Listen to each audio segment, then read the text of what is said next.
And we are alive, second time today. Welcome to the Political Orphans. My name is Nico, and I am your in-house conservative. To my left, Rob Ambrose, our token lefty. And today we're doing something special. We've never done this before, but we will be covering the live debate of the Canada election 2025. So it's a listen party. We're gonna have fun. Watch party, I listen would party. Yeah, if you have popcorn, take the popcorn out because I think it's going to be funny. There's already news coming out of the debate and it's not even on. I'm going to confirm it before I simply repeat what CBC is saying, but supposedly that Levant, Ezra Levant from Rebel News got kicked out of the debate already. He's been escorted out. So, That's wild. yeah. Did it say why? I froze the image. So Okay. right now, if you want, we could let's do it. Let's figure out what it is. There you go. Prairie, how's it going? Cheryl, how's it going? Good to see you guys.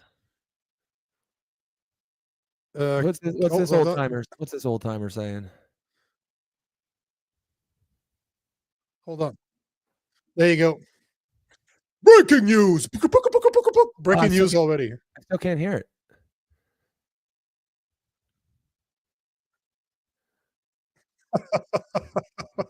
Can you hear? I can't hear it.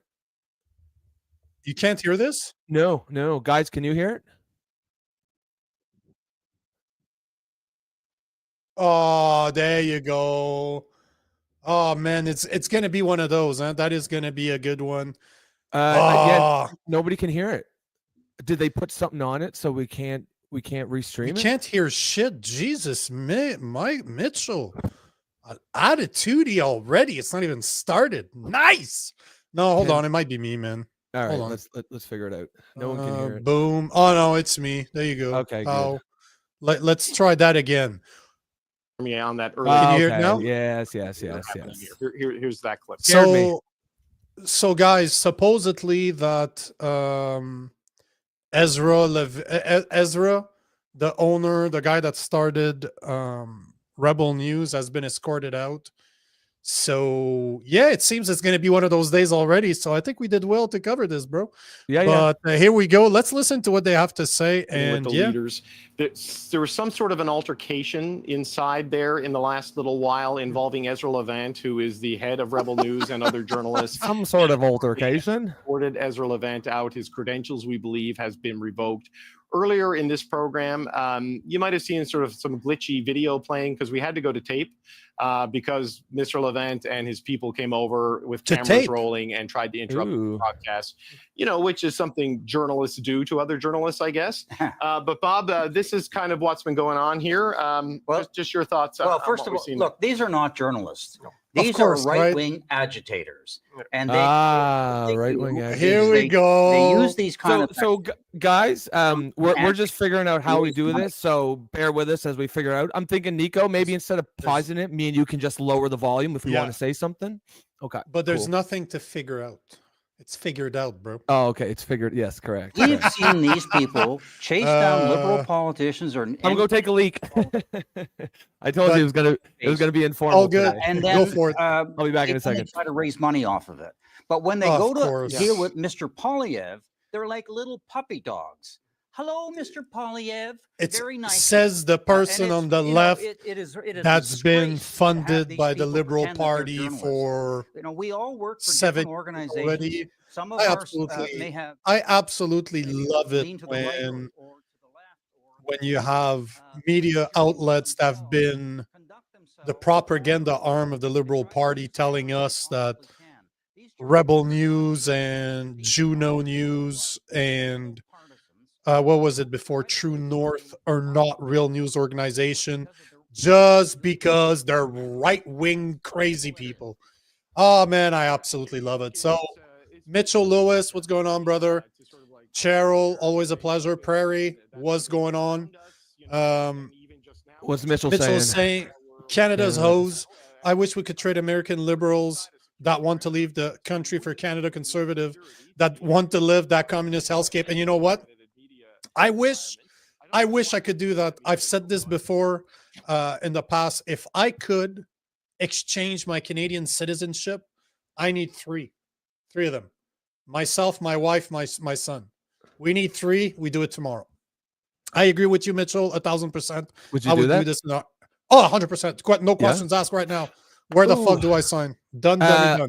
Nico, would are you able to put Neeks? Yeah, I said Neeks. I don't know why. Are you able to put subtitles on that? That might be ideal. Then that way, if we yeah, because you're not just a pretty fucking face, know, aren't right? you? Bang, bang, bang. Okay, Rob, stop talking. You're done. Right now, you sound very intelligent. Brother, Let's kill it right now. That's the formula. You're the eye candy. I'm the brains. Yeah, and that's why I surround myself by books to give the illusion that I'm smart. You open it up, there's like an Archie double digest in there. There's nothing. They're not even real. They're just cardboard that I nicely put right next to each other. Trevor, how's it going, brother? It's carnage, and my hands are crippled today, so won't be chatting. No worries.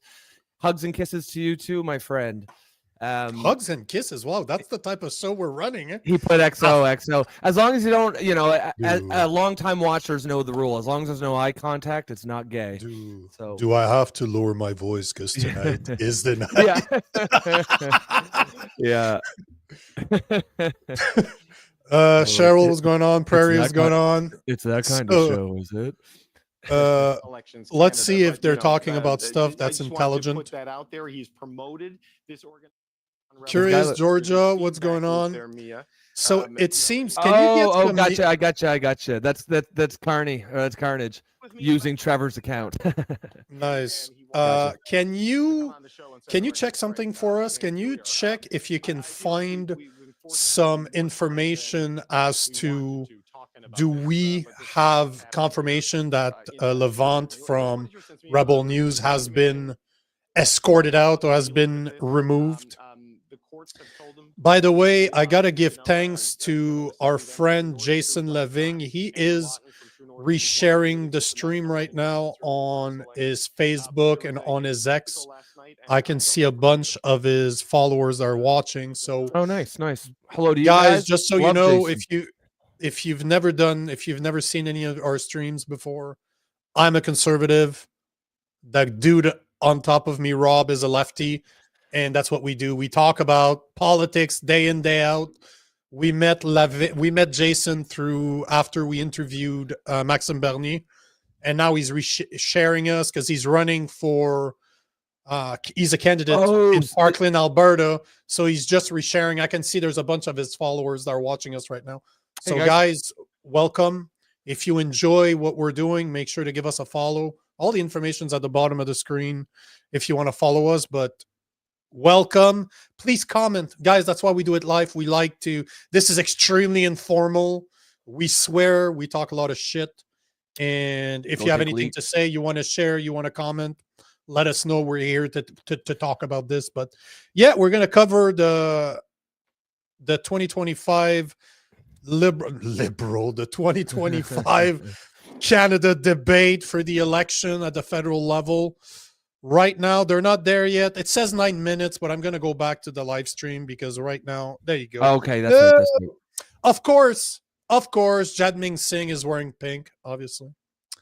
Mitchell here says Rob is a lefty based on circa 2000 standards. I wouldn't insult him. Yeah, I appreciate that, Mitchell. I am what you might call a classic liberal, or even an anti-woke liberal. Basically, the common sense type. We do exist. We do exist. There are some of us out there. Yeah, not to pat myself on the shoulder a little bit, but exactly. Sylvie, how you doing? He's right. He's a common sense liberal, which for most people on the right doesn't make any sense. It's a rare species. Does that even happen? It's, you know what, bro? You're kind of a unicorn. All puns intended. So guys, if you've never been with us before, you'll see that we make a lot of fun of each other. We don't take ourselves seriously. We do rant a lot. So just be ready for, it's going to be a good time. I hope you guys have your popcorn ready. I hope you guys are smoking cigars, whatever it is, having a drink. But we want to hear from you guys. The debate's starting in like 5 minutes. So we are watching it live through the CBC live network. So we're using our taxpayers' money to the best of our abilities since we are paying for defund this. these clowns. Yeah, and man, you know what I was looking, and this is gonna sound so funny, but those guys are so small that Pierre Poliev looks big.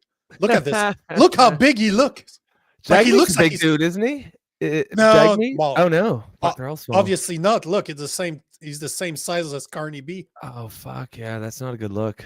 Not a good look. They're small, huh? I did not realize until we had them all stacked like this that they're not. Well, you know it's not good when Justin Trudeau is the biggest dude on. If he were there, he'd be the biggest dude on there. Not a good look. Not a good look. If you look at the was it the last debates?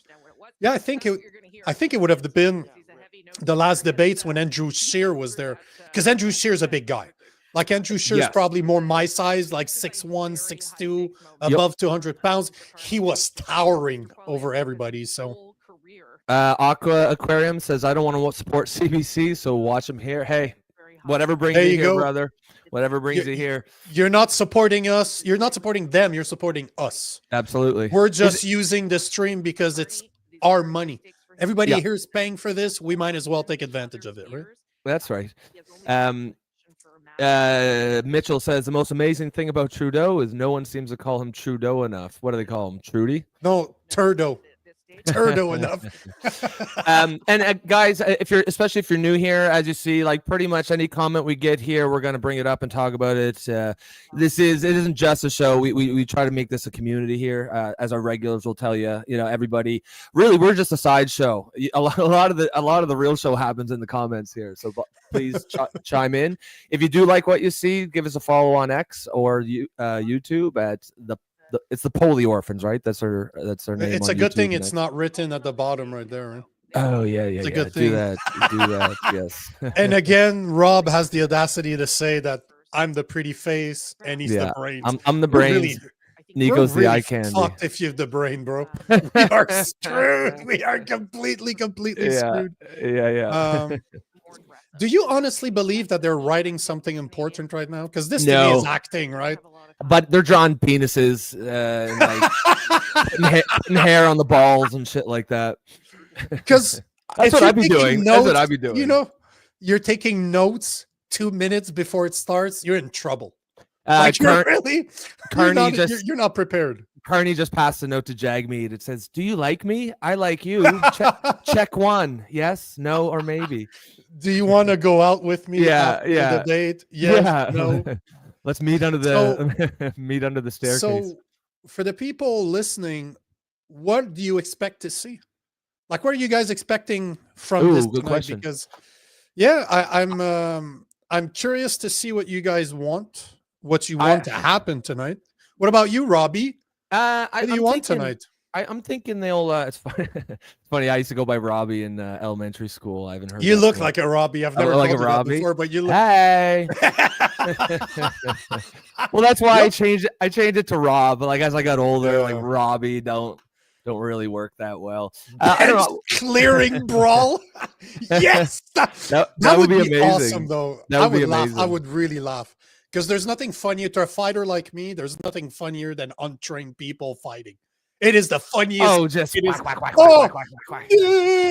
I love it. I absolutely. So, what do you think, Robbie? That's your name now, bro. Oh shit, it's gonna stick. My past is catching up to me. It never left you, bro. No, that's true. It was always there. Yeah. I'd like to see. I don't know. I'd be interested to see if they ask Poliev about defunding the CBC. That'd be kind of interesting. Especially the CBC asking Poliev if they're going to defund us. Are you going to defund us? Because I got 2 kids going to college, and I'd like to know if. Yeah, that's funny. Yeah, I hope they do. That would be a great question. I mean, I'd like to see. Do you think they'll ask Carney about the button thing, or did that kind of die off? It felt like it was going to be big, and then you kind of didn't hear about it. Good evening, I think it's going to die off. Hey, let's go to the stream. Each leader has agreed to the see what they're doing. Answer the questions. Stay on theme. Stay on time. How much each leader speaks will be counted on these clocks, visible to the leaders and to you at home. This is the 2025 Federal Leaders Debate. Oh, hey, and we get started right there. Well, welcome, leaders. Good to be with you here tonight in Montreal for what I'm sure will be a memorable evening. Our first theme is tariffs and threats to Canada, and we will begin with a round of questions. You will each have a minute to answer, and then we'll go to open debate, and the first question goes to Mr. Carney. Okay, what is the starting point for negotiations, Mr. Carney, with the United States if, as you have stated, our relationship with the U.S. is over as we know it? Well, first, Steve, may I thank you and also thank fellow leaders for their service to Canada. I'm going to go get a pad and I'm going to take notes. Time to watch. I just want to underscore the premise to your question, because I think the relationship that we've had with the United States, relationship over the course of almost the last 4 decades, which has been one of steady and increasing integration, has fundamentally changed because the president is looking to fundamentally restructure the trading system. So the starting point has to be one of strength. It has to show that we have control of our own economic destiny, has to have a clear plan here at home to build this economy, to diversify our trading partners with like-minded countries, and also has to have a position of strength in terms of our reaction to the U.S. unjustified tariffs. And that's why we have put in place counter tariffs that have maximum impact in the United States and minimum impact here at home. Mr. Poilievre, would you do anything differently? Well, first of all, thank you, Steve, and thank you to our fellow contestants here today. It's an honor to be here. What would I do different? Well, I'll start by what I would do the same. I think we do need to counter the American tariffs with our own to deter this economic aggression. We must make clear that we will always be sovereign and independent. What would I be doing differently? Well, we need to be in a position of strength.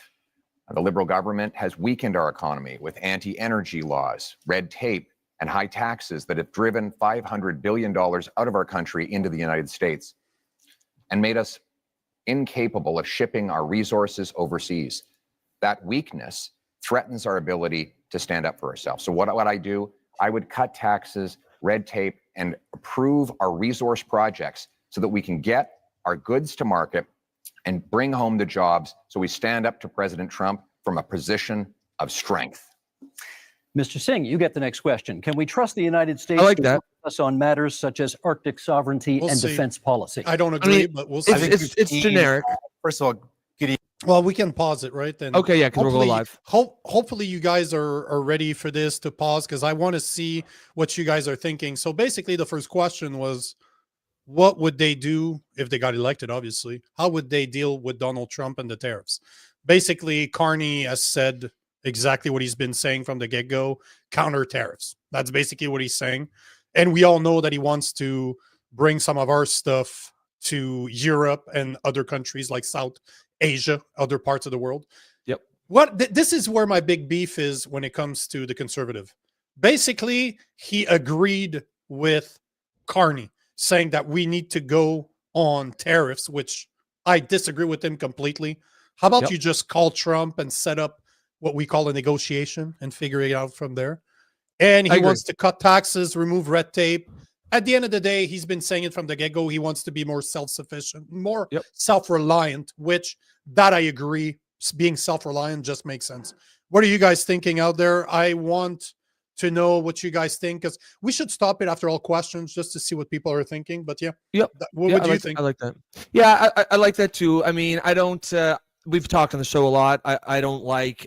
Both of us don't like this strategy of just counter tariffs. Look how that's working out for China right now, right? What are they at? 245%. Like, come the fuck on.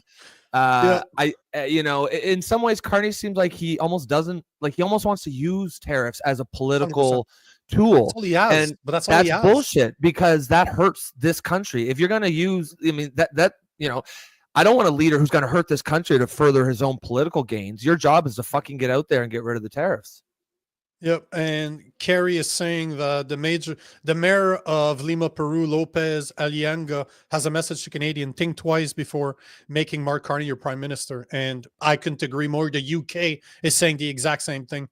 Becky is saying negotiate. It's the art of the deal. That is Donald Trump 101. He wrote a book in the 80s about it. Our leaders should pick it up and read it to understand how to deal with Trump. It's not that complicated. Carrie, Mayor Lopez, says that based on Carney's action when he was chairman of Brookfield Asset Management, there should be serious questions asked about Carney's character. I agree with you 1,000%. Like, I don't know how people can trust this man. Prairie, I agree with Rob. PP and his usual speech. Heard this before at least 10 times. Generic. Yeah, but that's Jagmeet here looks like an uncircumcised penis here. Did somebody say that, or that's you? No, I just made that up, brother. Okay, it's you. I'm on fire tonight. Nice. Grandaddio is saying he actually sounds like Milhouse too. Yeah. Oh shit. I've heard people calling Pierre Poilievre that look like Milhouse. So he does too, eh? Yeah. Yeah, he kind of does. He looks like a better looking Milhouse, like somebody that grew out of that teenager phase. Sylvie's saying Pierre Poilievre is in full force for counter tariffs from the beginning. Now he's singing a different song with the same message. Couldn't agree more. Good evening, everyone, and thank you for tuning in, and thanks for the question, Steve. We've seen what, for a lot of people, feels like a betrayal when we look at the United States. I grew up in a border town. I grew up in Windsor, and we saw how connected we were as a city and as a community. People lived on one side of the border, worked on the other. People traveled back and forth all the time. We're in the automotive capital of Canada, and we knew how important it was to be able to build cars in Canada, but we saw that those cars went back and forth across the border. Seeing what Donald Trump did to attack Canada in this unprovoked way without any justification really felt like a betrayal. And so Canadians now are right to say, well, we don't really trust Donald Trump at this point, and we can't really have a lot of faith in him. So when it comes to our Arctic sovereignty and our security, we need to make decisions that are in our best interest and no longer be so dependent and so reliant on the U.S. And that's what I would advocate for, making sure we are resilient, independent, and less dependent on the United States. Monsieur Blanchet, for you, what supports would you want to see for industries affected by tariffs, many, of course, of which are in Quebec? Many of them.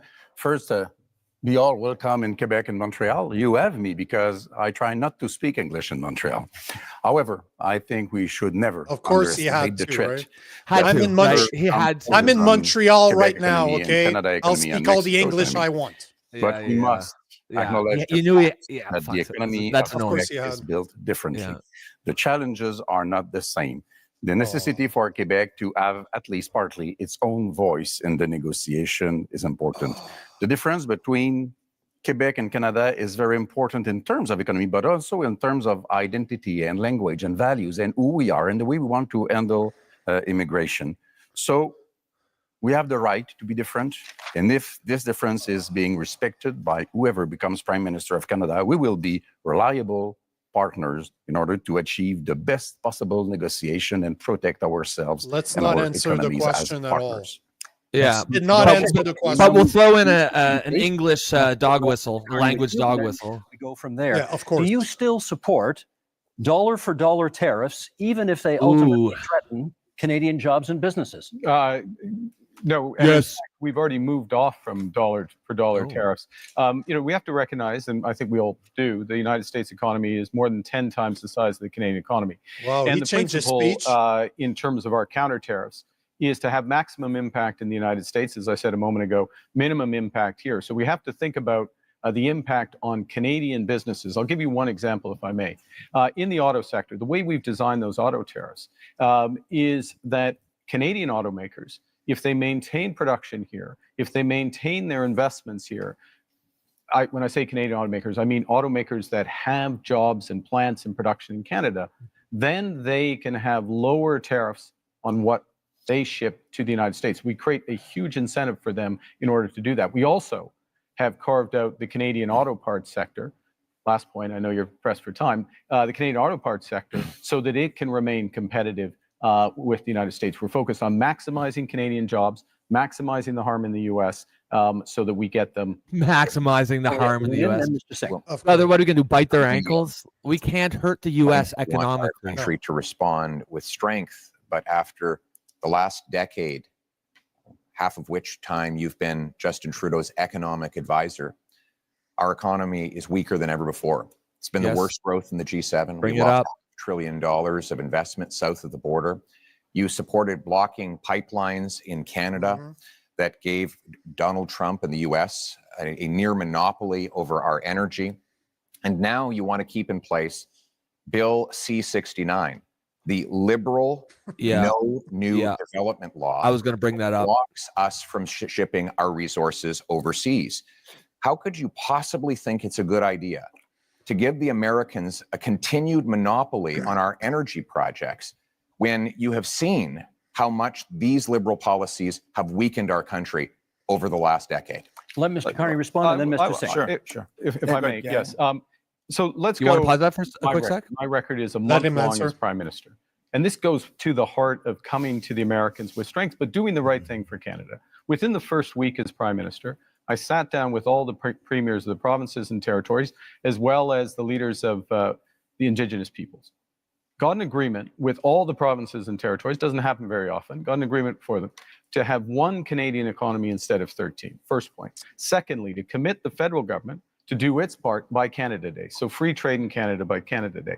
Thirdly, the federal government to commit with respect to project reviews. The question was about Sorry, pipelines. I'm getting to it. Thirdly, one project, one review, and look inside yourself, Brenda.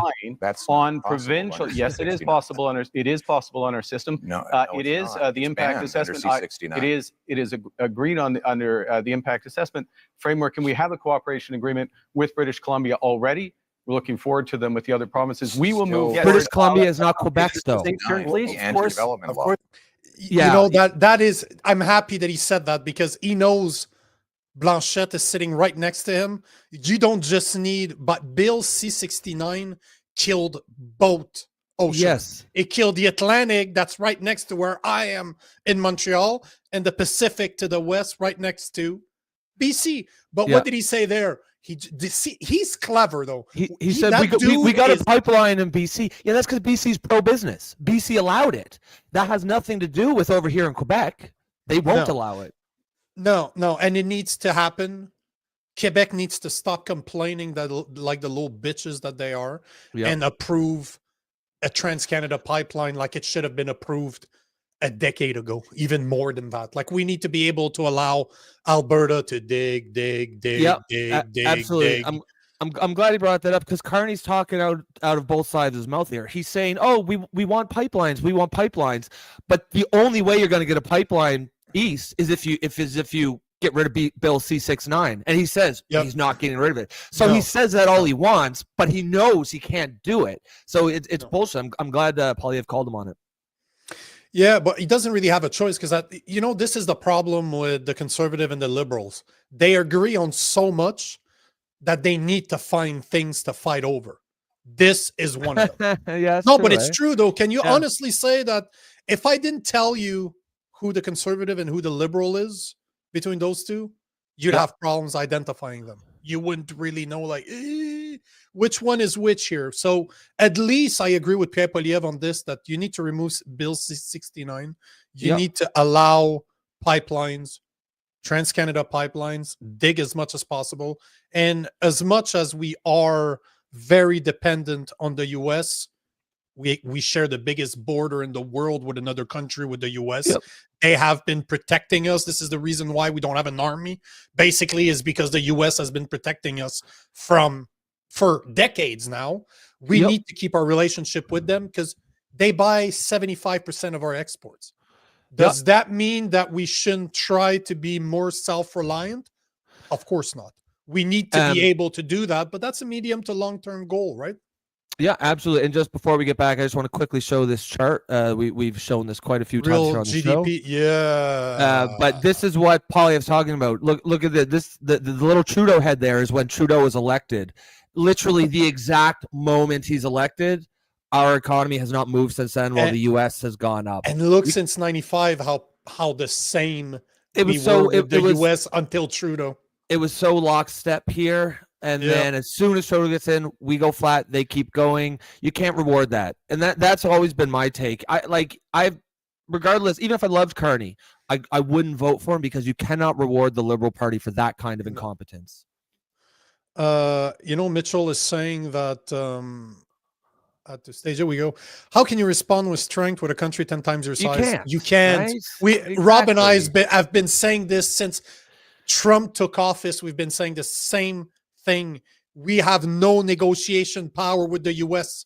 We're literally like the little retarded son or the retarded brother that thinks that biting his big brother's calf is doing something. It's not doing anything. We need to stop pretending that we have leverage. Pick up the phone, go down to Washington, make a deal.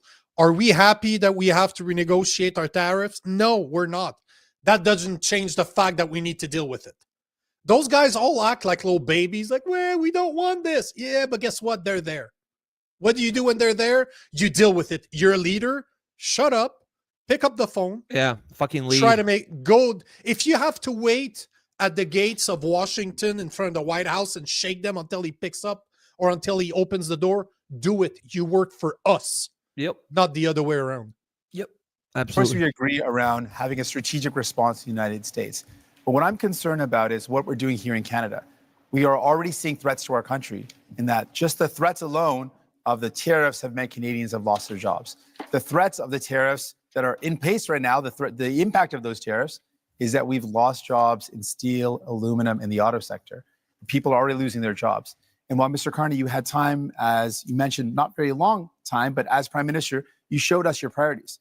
The first thing you did is you had traveled, you made a tax cut for millionaires, which was reversing on the capital gains. So you gave a tax cut to millionaires, but you didn't have time to increase the amount that workers get on EI. Right now, workers who are struggling and wondering, what am I going to do if I lose my job? Workers who've lost their job are saying, how do I pay my bills when EI only covers half of a worker's salary? Maybe 40 years ago that would have worked, but right now most workers are spending their entire salary just to pay the bills, to pay their mortgage and their rent, and to put food on the table. So EI is not good enough, and it shows Canadians that you didn't make it a priority to protect those that are impacted by these tariffs, that are threatened because their jobs are lost. We have not heard from Monsieur Blanchet yet in this segment, so please. Yeah, Mr. Carney, you are becoming a real Canadian leader, saying one thing in French and another one in English. You said in British Columbia in February that you would force oil and gas through pipelines through Quebec, either we wanted it or not. Ooh, that's good. Use emergency powers in order to do so. And 2 days later in Montreal, you said that you would never do that without the approval of Quebec. What's the point of using emergency powers if you do have the agreement of Quebec? However, I do agree with you. It's important to be very strong in front of Mr. Trump. However, I would keep the dollar for dollar policy. Don't be weak in front of Mr. Trump. And those counter tariffs have to be targeted. You have put out already $2 billion for Ontario auto industry, car industry, and the lumberwood industry in Quebec has already paid to United States $2 billion, and you have not raised one finger in order to help us. Let's get from Mr. Poilievre and then a response from Mr. Carney. Well, Mr. Carney refused to answer the question about pipelines. Just the other day, he said that he doesn't necessarily think we need to build pipelines. Let me tell you what that means. Right now, the Americans get 97% of our oil, 100% of our natural gas exports at big discounts. We have to send Canadian oil from Western Canada through the States just to get it back to Quebec because we don't have a pipeline. And now there's this law, Liberal Law C-69, which effectively bans pipelines. The 14 biggest energy and resource companies say it has to go if we're ever going to build another project. And I asked Mr. Carney why he would keep in place this anti-pipeline law that effectively empowers Donald Trump to have a total monopoly on our single biggest export. Why would you not repeal this Liberal law? Isn't it because you are exactly the same in the same line as Justin Trudeau and the rest of the Liberal team that is now making up your cabinet? Let's get a response. Well, let me pick up a couple of points that have been made. The first thing I did as Prime Minister was to cut the carbon tax. That's the first thing. Second thing tax they put in is place. made a commitment that all proceeds exactly from our tariffs will go to workers and those companies most affected. There were several points raised. And so far. If I may, Mr. Steve, if I may address, I'm trying to do it quickly because several points raised. All proceeds go to workers and the firms most effective, and those proceeds are considerable. Third thing, I'm interested in solutions. I'm interested in getting energy infrastructure built. That means pipelines, that means carbon capture storage, that means electricity grids. And here's how you do it. And we've already moved in the first month. Cooperation agreements with the provinces. Guess what? We are a federation. You need to cooperate with Quebec. You need to cooperate with the provinces. You need to get First Nations and Indigenous people buy-in. You can do that through the one project, one review window that we put in place at that first ministers' meeting, as well as, if necessary, using emergency powers to fulfill the federal responsibility, but not the unique. Mr. Poilievre, you want to come back on that? What you're saying, Mr. Carney, with respect, is a total contradiction. The No New Development Law, C-69, guarantees there will not be one-stop shop because it requires the government of Canada to actually duplicate So what Mr. Poilievre is saying is that have no rules, project. have no regulation, have one-stop shop.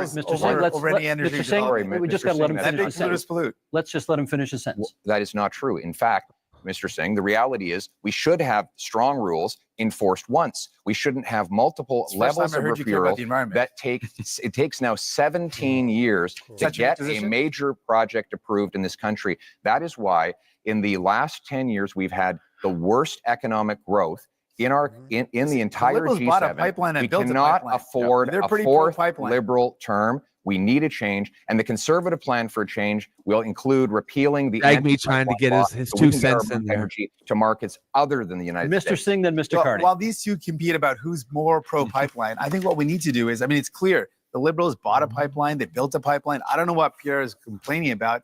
He's defending the Liberal. I think what we need to do if we're talking about energy in our country, we need to build an east-west grid. Let's use our power as a nation to build a national project that creates good jobs, that strengthens us for the future, where we connect the low-cost energy from jurisdictions and provinces across this beautiful land and have low-cost energy for businesses, for people, so we can build a stronger economy. That's the energy of the future that we need. Mr. Carney. 3 quick points. First, the pipeline built, yes, TMX built. That's why oil exports up 50% over the course of the last few years. Secondly, I don't think Mr. Singh is absolutely right about the east-west grid interconnections, which is part of the energy corridor. Huge opportunities for this country. We have to be able to do more than one thing. Third point, fundamental point. We can give ourselves far more than Donald Trump can ever take away. If we have one Canadian economy, not 13, and if we just look at that agreement we got with the provinces, look at what Ontario and Nova Scotia have just announced in terms of their steps towards this. This is within our grasp. Monsieur Blanchet, what should we be prepared to concede in our negotiations with the United States? I want to be back to something that Mr. Carney said. You can't do something and the opposite, and you can't fill people's mind with nonsense. Quebec has, by law, its own environmental review institution. And you cannot, through a federal decision, even through a Quebec government decision, go over the BAP, as we call it. If the BAP says no, it's no. I know. Good. I know. Let's but this keep is that in mind. This is the point. This is, if I may, this is the point. The federal government can do the following, which is to take the decision to abide by the decision of the Quebec BAP. That is within the federal government's power. That is known as cooperative federalism. That's what we need to do. And do you understand one other point? This is what we need. This is what we need to do in a crisis. We have Moïse and then Mr. Poilievre. Yeah. The building of those pipelines will take at least 10 to 14 years. Because you're stopping them. 90 years old, not president no more, and somebody of course less terrible will be there before you can even dream of having oil through this pipeline of yours. We're less than a minute to go. Mr. Poilievre, I promised you next. I agree, Becky, what you're saying here. 10 years of Liberals blocking pipelines and killing jobs. Sounds wild when you say that. We actually need to get things done. We need a change, and our Conservative plan for change will repeal the No New Pipelines law. It will create a true one-stop shop, set up shovel-ready zones with pre-permitting so that we can approve LNG liquefaction export plants, mines, pipelines, nuclear plants, and also hydroelectric dams so that we can generate the power we need to be strong, self-reliant, and stand on our own 2 feet for a change. Last quick word to Mr. Carney. Okay, quick word. Bringing it back to what we were talking about, which is tariffs, the threats to Canada, how to negotiate. We need these options. We need these options to build domestically, to build one Canadian economy. We need to act. We need to diversify our trade partners. And that will give us strength in this segment. That is our time. Okay, you know my job tonight. I got to be the heavy guy here every now and then, making sure everybody comes to time. And I'm keeping an eye as well on making sure that everybody gets rough justice over here. That concludes our first section and our first debate. Up next, affordability and the cost of living. And our goal. We can even just mute it, like put it on the screen there, but just mute it. It's, you know, man, this to me is just absolutely ridiculous. Like, they need, it looks like it's the first debate they've ever ran. They need to shut the microphone from the people. Blah, blah, blah, blah. It was funny, watching the thing where it says all talking at once on the captions. But Jagmeet Singh sounds like he's a teenager. Like, are you serious, bro? Is that really what you're saying, bro? Oh, and here we go. Ambitious housing targets. Dude, that is lit. Which have been met. Why do you think your housing plan? How do you do, fellow kids? Let me start by talking to the young people of the nation and those who are aspiring to home ownership. You know, it was only 10 years ago. You could buy an average house for $450,000. But in the last lost Liberal decade, housing costs have doubled, rising faster than in any country in the G7. And so now our youth cannot afford a home, and our seniors are worried about being evicted. We can't afford a fourth Liberal term of rising housing costs. We need a change. And our Conservative plan for change will, 1, axe the federal sales tax on new homes. 2, incentivize municipalities to cut their construction taxes to bring houses down in cost by $100,000. 3, sell off federal land for homes. And 4, train up 350,000 young trades workers who can help build those homes. Because you deserve a home, and we're going to make it happen for a change. Also on the issue of affordability, Mr. Singh, you get the next question. How do you bring down grocery prices in the midst of a trade war? I appreciate the question. This is a big concern. When I talk to Canadians, they tell me they're really feeling squeezed from the cost of living. That's one of the top things that people tell me about. Oh, sure. People are saying, I can't afford to buy groceries. Every time I go to the grocery store, it's just ongoing worry and this slogans anxiety that can I actually afford the things that my family needs? On top of that, people are worried about the cost of homes. I think those are the two biggest things I hear. So we can do things about this. Other countries have taken concrete steps. We can put in a price cap on food essentials. France has done it. Greece has done it. It's a great success. It's brought down the cost of food significantly in both those jurisdictions. We can also ban corporate landlords from buying up the affordable homes to keep homes that are affordable. We can make things better for Canadians, but it requires having the courage to take on the powerful corporations that are ripping you off, that are price gouging you. And we know that price gouging is one of the major reasons why food prices are going up. You're never going to hear Pierre Poilievre or Mr. Carney talk about the fact that these are the corporations. Thank you, Mr. Singh. That's time. Mr. Blanchet, I want to ask you about old age security, which will soon cost this country $100 billion annually. We understand you would like to expand it. How would you pay for that? We would want it to be just for everybody because the Liberals have created a discrimination against elders which are 65 to 75 years old, having 10% less income from federal government than those who are over 75. But the best way to do it is to have everybody pay its fair share in terms of tax, which means that one should not be entitled to hide money in fiscal paradise in order not to pay him or his clients or friends, not to pay billions of dollars in taxes that could be used to help the situation of elders. Those are things which are supposed to be applied to everybody. There are a lot of questions to be answered about that. Other ways to do it is to reduce the pressure on housing price to make sure that the whole budget of elders and families and workers can afford houses which have increased dramatically in price. Monsieur Blanchet. That's time for this one. Mr. Carney, I want to ask you about housing, which over the past decade has gone from a problem to a crisis while the Liberals were in power. Is your policy on getting homes built any different from your predecessors, and how?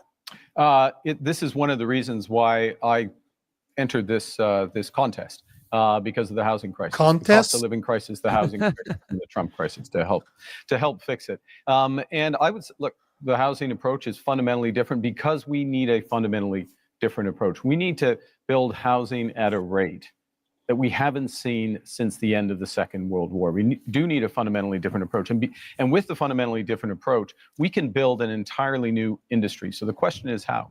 Now, Mr. Poilievre and I agree on some things. Okay, I agree as well on reducing the tax on first-time home purchases as a way to buy. But I am focused on increasing the supply of homes and doing that in a way that uses Canadian technology and modular prefabricated housing, that uses Canadian lumber, including in reinforced timber, and uses Canadian workers. And in all respects, we're scaling up to double the rate of home building. Thank you, Mr. Carney. That's time. We now move to open forum here. And Mr. Singh, you get the first comment. Many of you have pledged to cut the GST on many aspects of buying a home. And Mr. Singh, I want to ask you, would you cut the GST on anything else in order to make life more affordable? Absolutely. In fact, I'm the only one on this stage that fought to give people a GST holiday. Because the NDP is big on cutting taxes.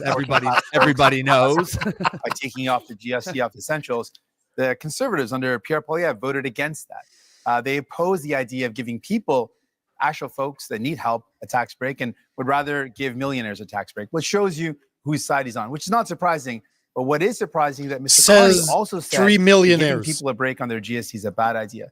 Mr. Carney, why do you think giving a tax break to capital gains folks that earn more than $1 million is a good idea, but helping a family afford their groceries, helping people afford their bills for their internet, their cell phone, their home heating, giving them relief to take the GST off those is a bad idea. Giving Appreciate that, Sylvie. People who really only earn over more than $1.4 million, that's somehow a good idea. Okay, you went after but I love having 3 millionaires argue about taxing millionaires. Well, Mr. Carney, the reality is that housing costs doubled under the Liberal government, while Justin Trudeau made exactly the same promises that you are now repeating today. He promised that he would double home building. In fact, home building went down. He promised that he'd reduce the cost. In fact, it went up. And here we are. Mark Carney is asking for a fourth Liberal term, repeating the exact same Liberal promises that priced you out of a house. Just a few weeks ago, before the election, the Liberals voted against taking the GST off new homes, and they have continued to build up bureaucracies that block construction. We need a change so that you can afford a home. And our change will be, again, to axe the sales tax on new homes, incentivize municipalities to speed up permits, free up land, and cut development costs, train up 350,000 young people who can be in the trades to build those homes and sell off the land that is going to be needed in order. That's a good point, Mitchell. That is a real plan. I agree. A real plan for you to own a home and afford your life for a change. Mr. Carney, they're coming at you from both sides. What do you say? Okay. I know it may be difficult, Mr. Poilievre. You spent years running against Justin Trudeau on the carbon tax, and they're both gone. Okay, they're both gone. And we're in a new very different. Look, I'm a very different person from Justin Trudeau. Focus is on were you his economic advisor? He has nicer hair. In the housing market, you've got to change the model of building. You've got to increase the financing for housing developers, $25 billion on the table for those housing developers, $10 billion for deeply affordable homes, cutting development charges in half, lowering the cost of the building of those homes by 20%, and lowering the emissions and the run costs of those homes by another 20%. This is how you drive affordability. This is how you bring young people back into the housing. Exactly what Trudeau and then Mr. Singh. You claim to be very different from Mr. Trudeau. Now, the point is to show that you are any better than Mr. Trudeau. You claim to have a lot of experience in many things, and you know things. Last time we had somebody saying that they knew things, it was the senators, and they killed the law that protected supply management because they knew better than us and were elected by nobody, exactly like you are today. You say that you are a great crisis manager. Which one? I heard of nothing. As far as I know, Brexit happened, even if you were against it. Jagmeet Singh. You are a great negotiator. what have you negotiated but fiscal paradises in Bermudas or Cayman Islands? You have to prove something, and you have to reveal what you own in those companies if you want people to believe you. Mr. Singh, you wanted to. Yes, returning to the topic of housing. Now, it's very important. Obviously, we need to build homes that people can afford. Mr. Poilievre had the opportunity to show us what he could do. He was the Minister of Housing under Stephen Harper. And during that time, guess how many homes he built? He built 6 homes during that entire time. This is not something you can trust to build homes. He built 6 homes. 200,000. This has been confirmed again and again. He built 6 homes. That's it. Now, the problem, though, with Mr. Carney is, well, he's laid out a plan. The problem is that when he was the chair of Brookfield Investments, this is a company that made a strategic decision to buy up affordable homes in cities like Toronto, where people were paying a decent rent.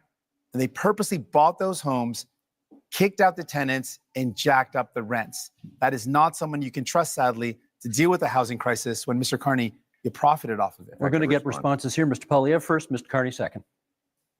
First of all, Mr. Singh, the Toronto Star, the Toronto Star debunked your falsehoods. No, it was 6 homes, and I appreciate neither Liberals or NDP are very good with math, but in that year, the year I was the minister, if I could, which is great. The year I was, let's let him answer. In the year I was high enough, though. The year I was minister, we had 200,000 homes built, and guess what the average price of a home was at the time? $450,000. And guess what happened at the end of the conservative reign? One bedrooms rented out for $900. And that since that time, housing costs have actually doubled under the Liberals. They doubled and now we have Mr. Carney making tens of billions of dollars of spending promises that will ultimately continue to build bureaucracy. We don't need more bureaucracy in Ottawa. We tried that for 10 Liberal years, Mr. Carney. What we need is to build homes in communities. And that means axing taxes on home building and getting the government out of the way so that builders can actually build. Oh, is that Jagmeet? Housing, we need a change. And are not a change. Mark Carney. I'm going to pick up on, I thought that answer was quite revealing. Listen to me. Is that it's an attitude towards housing that absolutely ignores affordable housing, deeply affordable housing, issues with vulnerable people, ignores the rental market, ignores all other aspects of it. So the 6 are the relevant. Mr. Singh is absolutely right. The 6 are the relevant. 200,000. The 200,000 are a different part of the housing market. There are many Canadians. There are many Canadians at different income levels. The second thing it reveals is a misunderstanding, I'll be polite, of how the government's balance sheet can catalyze enormous private investment. And that is what we need to do to solve the housing crisis. It happens to be what we need to do as a whole to address the economic crisis that's been forced on us by President Trump. Mr. Blanchet? Yeah. President Trump, what does he have anything to do with this? More than I have, so I won't ask a question. I will make a 10 statement. 10 years of liberal is Trump's fault. I'm not saying that you cannot do what you pretend that you are able to do. We just have no proof so far. I'm saying quite clearly that you cannot be entitled to do it alone. You cannot be entitled to hold all the power in your 2 hands. You cannot go out there and fix things for Canada and Quebec without being seriously checked by serious people. You cannot go out there and speak for Quebec without Quebec having its own strong voice to protect itself and to promote its different economy. So if you want to collaborate, let's say right now that whatever happens, even if minority government happens, you will be a partner with the different Quebec economy and identity, which you have been not interested in for the economic part and not respectful for the identity. Let me get Mr. Singh in at this point. Can you tell us what's the first thing you would do to make life more affordable for Canadians? Yeah, there's a lot of things that we can do, and I've laid out some of those things. I think fundamentally, I'm the only person on stage that not only fought for real relief for people in terms of affordability, I'm the only one that fought for pharmacare that actually makes life more affordable by giving people medication coverage, dental care that gives people more affordability by letting them access their services if you're a senior and a kid. I fought for childcare to make sure people could afford childcare. All measures that Mr. Poilievre voted against, all measures that Mr. Blanchet voted against. So if you want someone that's going to fight for you in Ottawa to actually make life more affordable, you can't entrust all the power to Mr. Carney.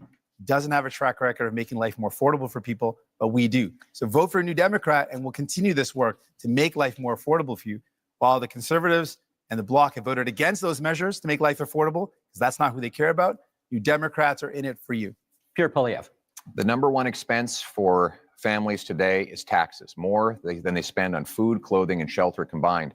This after 10 years of Liberal tax increases. We can't afford a fourth term of high Liberal taxes. And that's why Conservatives have a plan for change. And that plan includes voted against every measure to help people out.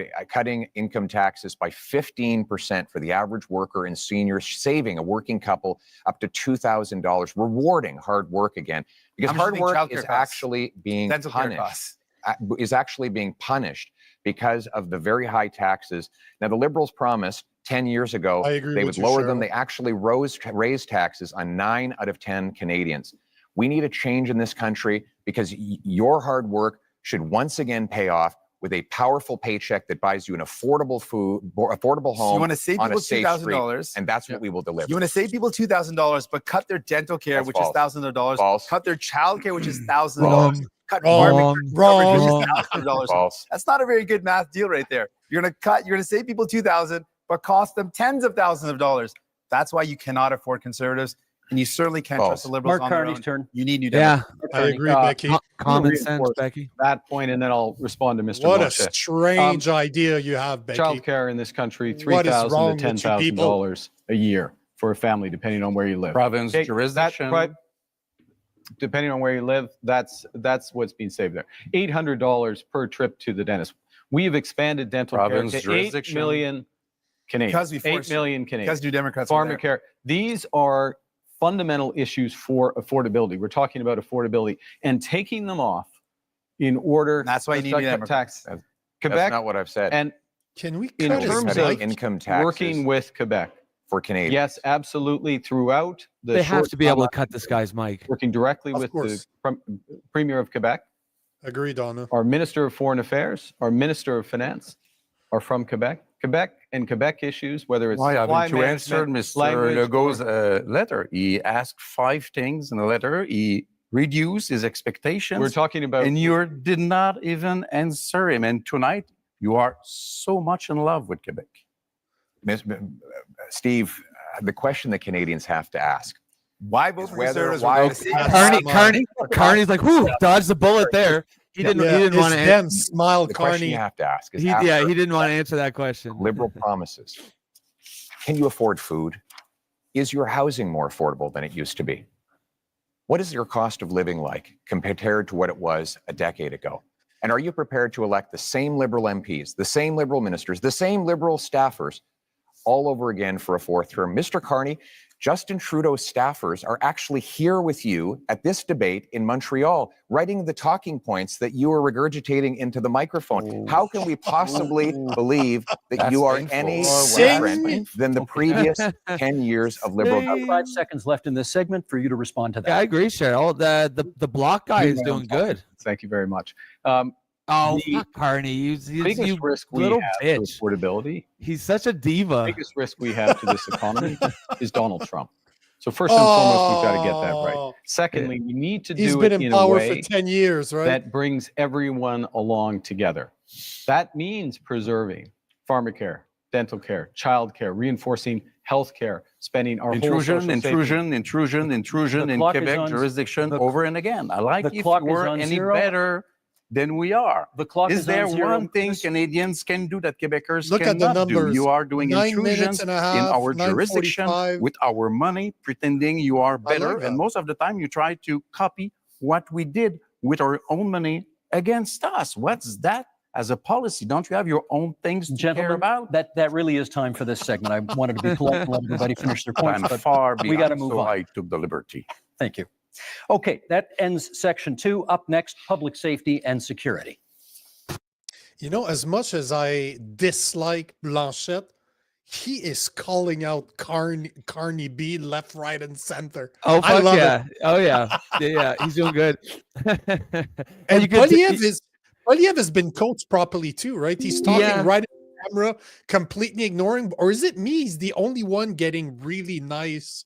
Well, so frame. Like, did you notice when he's talking, it's like there's almost an extra light in the background for some reason. He's good when he's coached. Like he's good in like canned and scripted situations. It's just he can't go off the cuff at all. No, I don't know who of the commenters said that, but he's just a slogan machine, right? Yeah, slogan after slogan after slogan. Yeah. Let's go back to it. Very serious issue, which is a bit less important in Quebec than it is in British Columbia. I think the whole border thing is the real issue. Immigration is a very important issue for Quebecers. Immigration has to be dealt with in an orderly fashion. There we go. We're talking borders immigration. Are not dealt with in an orderly fashion. The rules are not respected. The rules are unclear. Some rules even invite people to hide Sylvia, you're right. illegally before coming out. Some things has to be done. The situation of one person asking for asylum may take as much as 4 years without us reducing the number in order to deal with them in a human way. The services for every citizen in Quebec are being reduced because we cannot afford the fact that we are receiving much, much more people in Quebec from this specific type of immigration than we can afford, and we cannot teach them French. That's time, Mr. Blanchet. We can, of course, return to the immigration issue during open debate, should you choose to. Mr. Carney, question for you. The Liberal gun buyback policy. Oh, here we not go. Considered a success by many people. Reviving it is in your platform. Yeah. Why would it work this time? Yeah, I think, well, what we've seen with that policy is some success at the commercial level, but not at the individual level, because it hasn't been, in my opinion, it hasn't been organized properly, and it needs to be organized properly. And I've instructed the Minister of National Security and Public Safety in order to do that. So part of this is a different focus of government, a focus on results, a focus on clear milestones in the short term. Let me make a broader point, though, on gun, which is that we have a problem with guns coming over borders, which is why we've tightened our borders. We have an issue, though, with a gun industry that is continually coming up with new forms of assault rifles, mass killing machines. We've banned over 2,000 of these. Every single time there has been a vote in the House of Commons on gun control, Mr. Poilievre has voted against it. You can't be tough on crime unless you're tough on guns. Mr. Poilievre, you can come back on that in the open debate if you want to, but my question for you in this segment is, Indigenous people are statistically overrepresented in our correction system. Are you concerned that your tough on crime platform will make that worse? I'm concerned if that you commit a crime, you go to fucking jail. It doesn't matter what your skin color is. I give you the example Stop being so racist. A wonderful Indigenous people who came under attack in Saskatchewan, and many of them were murdered. Killer was out of jail after 60 prior convictions. This is the result of 10 years of liberal laws that allow the same offenders to be released dozens and dozens of times, even when it's known they are a danger. We can't risk a fourth liberal term of soft on crime policies. We need a change. And the Conservative plan for change will bring in a 3 strikes you're out law. 3 convictions for serious crimes, you go to jail for at least 10 years, maybe for life, no chance of parole or bail. We will bring in life sentences for traffickers of fentanyl, human beings, and guns, and we will secure our borders to keep the illegal Thank you, Mr. Poilievre. That's time. Mr. Singh, your question is about the RCMP, because you've got RCMP reform in your platform. What, in your view, is the problem with the RCMP? Well, some of the basis for this is the concern that's been raised in more rural communities and northern communities that there have been some serious concerns about violence or inappropriate use of force when it comes to the execution of their duties. We want to make sure that we've got a top-tier police force that provides security and safety to those communities in a way that's sensitive and understanding of the communities they're serving. I also think what's very important is for Indigenous communities, Indigenous policing. This is an area of deep concern. I think everyone in our country should be safe. You should be able to be safe at home, safe when you go to work, safe if you take public transit, safe for your kids to be able to play in the local playground. And that's something I'm committed to. And the other area that I'm focused on when it comes to public safety is making sure we prevent crime before it happens. And that's why we want to see increased investments in our border security.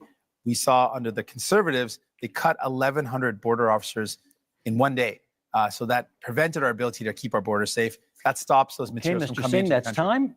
Not sure it was about the RCMP, but maybe we can get back to that during the open debate segment, which we go to right now. And Mr. Poilievre, you get the first word on this one. And it sort of dovetails on the last answer you gave, which is you have pledged to be the first prime minister in this country to use the notwithstanding clause, setting aside charter rights of, as you call them, multiple murderers. Why do you think that's necessary? To be clear, I want to uphold the charter rights of Canadians under Section 7 to life, liberty, and security of the person. Right now, that right is violated by multiple murderers who are given discounts. The case in question was a gentleman who went into a mosque and shot dead 6 innocent worshipers. He got, according to this ruling, only one 25-year sentence, meaning he can be out in his 50s. He only serves 4 years for every murder that he carried out. That is outrageous. And I will use the constitutional powers that are created for this purpose to ensure that mass murderers stay in maximum security penitentiary for life. They will only come out in a box. We will also pass tough new laws that prevent repeat offenders from getting out. Only come out in a box. Listen to tough talk Steve over here. You will not go out of jail until you know they coached him to say that somewhere. Of course, that you are behaved perfectly and that you've learned an employable skill and you've served a 10-year sentence. We cannot allow liberal crime and chaos to go on terrorizing our communities. What we need is a real plan for change so that we can bring back the safety and the security that Canadians used to take for granted. Let me get Mr. Carney to respond to that. Do you think that's an appropriate use of the notwithstanding clause of the Charter? I think that the one of the core responsibilities of the federal government, Prime Minister, is to defend the fundamental rights and liberties of Canadians. Oh, yeah, a liberal telling us what our liberties are. Charter of Rights and Freedoms, which is 43 years old, literally today. I think it's a very dangerous slope to override judgments of the Supreme Court of Canada. In fact, the Charter of Rights and Freedoms exists to protect Canadians from people like us on the stage. Politicians who may COVID lockdowns, use freedom truckers, override RCMP, freezing bank accounts. Using by the federal government, I'll stop here, is not where you start, but where will you stop? Mr. Poilievre, I should get Mr. Poilievre on that. Is it a slippery slope if you use it in this case? I must say, I would be quite interested too, because Mr. Carney said that he didn't want us to use the notwithstanding clause before adopting a law. And yesterday he said that he felt that it was wrong to use the notwithstanding clause after a law is adopted. So if we cannot use it before and we cannot use it after, it means that Mr. Carney believes that we should never use it. But it is very important. And the Ford case made it clear. The Constitution says how it should be used, but never how or what we will do with it, because it's the prerogative of the provinces. So do you want the Supreme Court to overrule another judgment of the same Supreme Court because you don't like it? Because that would be being the hell of a politician as you define them. Well, let me just start by saying, first of all, thank you. I just started by saying, let's not let Mr. Poilievre get away with. Blanchett's on fire tonight, Sylvie. Anyone on this stage thinks that violent crime should get a less severe penalty. Obviously, that is not a special position that he's taking. Everyone agrees that horrible crimes should have horrible sentences. Judges are equipped to do that. So don't let Mr. Poilievre's rhetoric confuse people. Obviously, everyone agrees that if someone does something horrible, they should pay a horrible price for it. There should be appropriate sentence that's put in place by a judge. No. The NDP and the Liberals do not believe that. Clearly, they don't. There's heinous things that happen, and there needs to be severe penalties put in place. But we also need to keep communities safe. And that's what my focus is. Well, how do we stop crime before it happens? Much of the violent crime that's committed is committed by illegal handguns and firearms that come across the border. Now, Mr. Poilievre has admitted that as well, that it is illegal handguns and illegal weapons that are used in violent crime. So our plan is, let's stop those illegal weapons getting into our country in the first place. And the way we do that is by having stronger border security officers and having more people on the border. Mr. Pierre Poilievre, when he was in power in the Conservatives, they cut the number of border officers. They reduced the number, weakening our borders. Keeping an eye on time can't here. trust them. Let's get back to Mr. Poilievre on the issue of whether, in using the notwithstanding clause under these circumstances, would be a kind of a slippery slope and encourage politicians to use it more. It's a uniparty with the Liberals. Obviously, he's attacking the charter rights of law-abiding Canadians. I'm interested in the rights of victims. Mr. Carney seems to be very interested in the rights of criminals. He says that it's dangerous for me to ensure that mass murderers stay behind bars for life. You know what's dangerous? Turning them loose on our streets. I don't think you appreciate, sir, the chaos that is unfolding in communities. In Toronto right now, the police have been forced to tell people to just let the thief steal the car when they break into the house. That was so bad. Just let them take the keys so that you don't get hurt. People are living in terror in many of our communities precisely because of the catch and release bail law, C-75, which requires judges release the accused at the earliest opportunity under the least onerous conditions. Every single member of your Liberal caucus and your Liberal cabinet voted in favor of this bill, and they're all determined to keep it in place despite constant promises to the contrary. Mr. Carney, Canadians deserve to live in peace and security. That is the right that I'm fighting for a change. I'm fighting for that as well. And let me be specific about me too. These issues of car theft, home invasion, and I'll use the GTA area where there has been sharp increase. How do you attack that? You attack it several ways. One, you increase the criminal penalties for that happening, particularly if you're part of a gang, particularly if you use a firearm. And you will do that? And we're doing so. We've committed to doing so. You put in place a reverse onus in terms of bail so that it has to be proven that there's not a risk, which we've also committed to. And then you go to what Mr. Singh was talking about, which is we have to reinforce our frontiers. That's why we're committing to an extra 1,000 Canada Border Service agents, an extra 1,000 RCMPs. That's why, as part of the broader fentanyl initiative, where we've added to the RCMP there, we've added drones, we're adding helicopters, we're adding surveillance, and we're going to the other end of the chain with respect to car theft, which is tightening security at the ports. This is what we need. In order to get results, you need to focus at both ends of the chains in federal government. Thank you very much. I want to talk about one of the issues that has come up is the idea of the public safety concerns around the overdose crisis and how this is devastating our communities. We're seeing so many lives talked about this, Jackman. In that we know that one of the you can tell he's got a speech in his head. Institutions like mental health services and rehabilitation. That's what he's hiding in there. Services keep our communities safe. Having access to those good services. Both Mr. Carney and Mr. Poilievre are proposing cutting government spending and cutting those services. That's not going to make our communities safer. We need to see better investments in rehabilitation services, more investments in mental health. We need to respond to this serious crisis in our country with care and compassion. I met with Moms Stop the Harm, an organization of moms that have lost their children to this opioid overdose crisis. They've literally had their children have died because of this.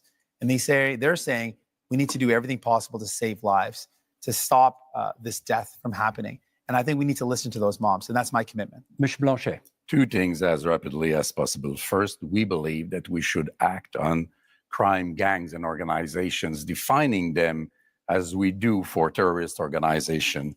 We have to protect our kids from the violence of those gangs, from the drugs being sold by those gangs, from the guns and whatever else being stolen,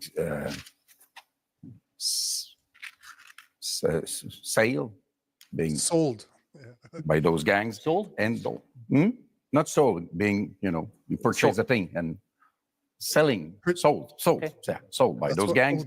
And we mostly have to protect our kids from being recruited by those gangs, becoming violent at 13 and 14 and 16 years old, because this is the real fear of parents like I am. This is a very dangerous situation. I want to come back to immigration because we said that we would come back to immigration. Do you remember the Century Initiative? A sad memory. Officially, they said that they had not considered Quebec difference. They had not considered Quebec language. They wanted Canada to be 100 million people country by the end of the century. Mr. Barton told me himself that he had not even thought about the Quebec difference in that analysis. And one of his closest collaborators is now a close counselor to Mr. Carney, which seems to be part also of that kind of project or ideology. So it is impossible for Canada to have all those people come into Canada. It is impossible for Quebec to receive all those people. And in Quebec, we have the language and values and secularity of the state issue, which is very important. So I say, pause. Let's do things properly. Let's receive migrants in an orderly fashion and successfully as a measure of respect for them also. Mr. Poilievre, you wanted a word. I speak to families all the time who are terrified by the scourge of drugs and illegal guns. And we know those guns are not Grandpa Joe's hunting rifle. So when the Liberals try to ban hunting rifles, they're really going after the wrong people. 90% of guns that come in that are used in crime are smuggled illegally over the porous Liberal-run borders.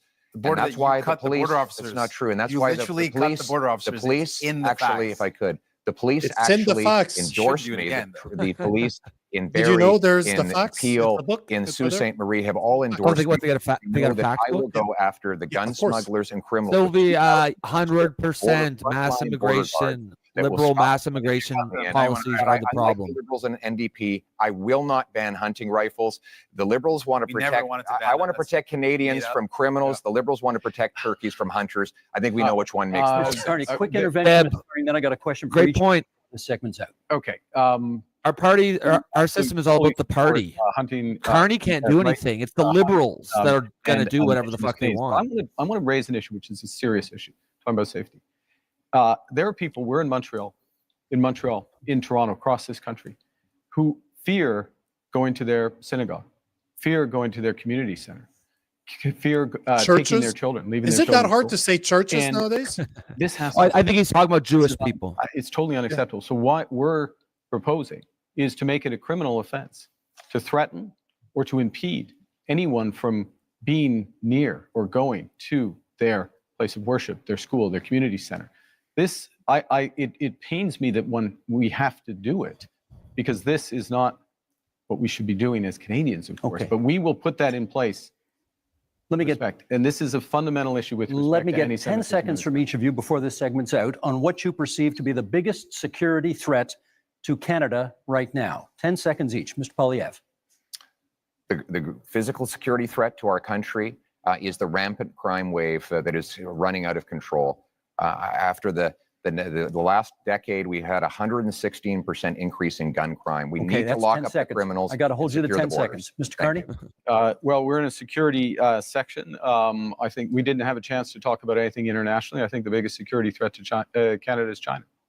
China. Oh, Mr. yeah, Singh. of course. Biggest security threat, illegal guns and drugs coming across the border and cuts to services that would make our public safety and security even worse. Last word to Monsieur Blanchet. The fact that neither Quebec or Canada is able to protect itself and that we are still dependent and entirely dependent on Americans to protect us. Okay, that is the end of that section. Gentlemen, up next, energy and climate. Ooh, Carney's favorite. This is just absolutely hilarious. But I love that Blanchet's calling them all out. Yep. Like, I think that's his role, right? I think that's Yep. the only reason he's there. But can you imagine if a Maxime Bernier would have been there instead of Blanchet? That would have been something to see. Yeah, Oh, but bro, I would have loved to see that. Maxime Bernier with the translators without the thick French accent. It would be hard. But yeah, someone, you know what I mean? Someone speaking Maxime Bernier's words through someone else for sure. Blanchet's. So here we go. Not Mr. too bad. Singh, you first. Should Canada build new pipelines to get our oil and gas to market? Yes. It's not an approach I favor with public money. There's not any projects that are on the table, so it's not a specific project to look at. I favor, when it comes to the environment, building an east-west energy grid that connects low-cost energy and allows for families to reduce their electricity costs. But let's put this all in context. We're talking about what our energy solutions are in the context of a climate crisis. And we're not just talking about a climate crisis in the far future. We're living it right now. I remember I met a mom a couple of years ago before I had kids who told me she was worried about taking her kids out on some days because of the forest fires in BC. It meant that it was unsafe for kids to go outdoors. Fast forward to when I became a parent just a couple of years after that, and I literally worry about the same thing. The forest fires we saw a couple of years ago meant that many places that didn't see this before saw days where there was such smoke in the air that it was dangerous for kids. 4 years. We've seen extreme weather, forest fires, heat domes, floods impacting us. We've got to do everything we can. Thank you, Mr. Singh. That's time. Mr. Poilievre, where does fighting climate change land on your list of priorities when it comes to expanding energy opportunities in this country? It lands within our priorities of bringing home jobs while bringing down emissions around the world. Look, the reality is that if we push production out of our country to more polluting countries, it actually makes the problem worse. But that has been exactly the Liberal approach with the anti-development law C-69, blocking of 15 LNG export plants over the last 10 years. We have seen more of those jobs go abroad. I want to bring them home. My plan will be to approve, for example, natural gas liquefaction and Is this true? Sent our gas to India, for example, to displace half of he does support the Paris Accords or electricity. We could reduce emissions by 2.5 billion tons, which is 3 times the total emissions of Canada. That's the way we bring emissions down and jobs up. It's common sense, and now it's time to bring it home. Thank you, Mr. Poilievre. The next question is for Mr. Carney. How would your government fast-track pipelines and mining projects while also following the Supreme Court decision that requires consent of Indigenous communities? Well, I think the first thing, and this goes back a bit to where we started, which is recognizing that we are in a crisis. We need to act with maximum force and having a process and a consultation, but a consultation with a purpose, which is to identify those projects, those investments of national interest that are really going to move the dial in terms of growth, jobs, energy security, while being consistent with long-term competitiveness, which necessarily means lower carbon. And so part of that process is ensuring that First Nations, Indigenous peoples, are there from the start. It also includes their ability to participate fully in those projects. And that's why, and I can tell, like, you've got to tell on when I've gone on too long, so I'll finish up, which is, that's why we're doubling, our proposal is to double the Indigenous Loan Guarantee Program to $10 billion.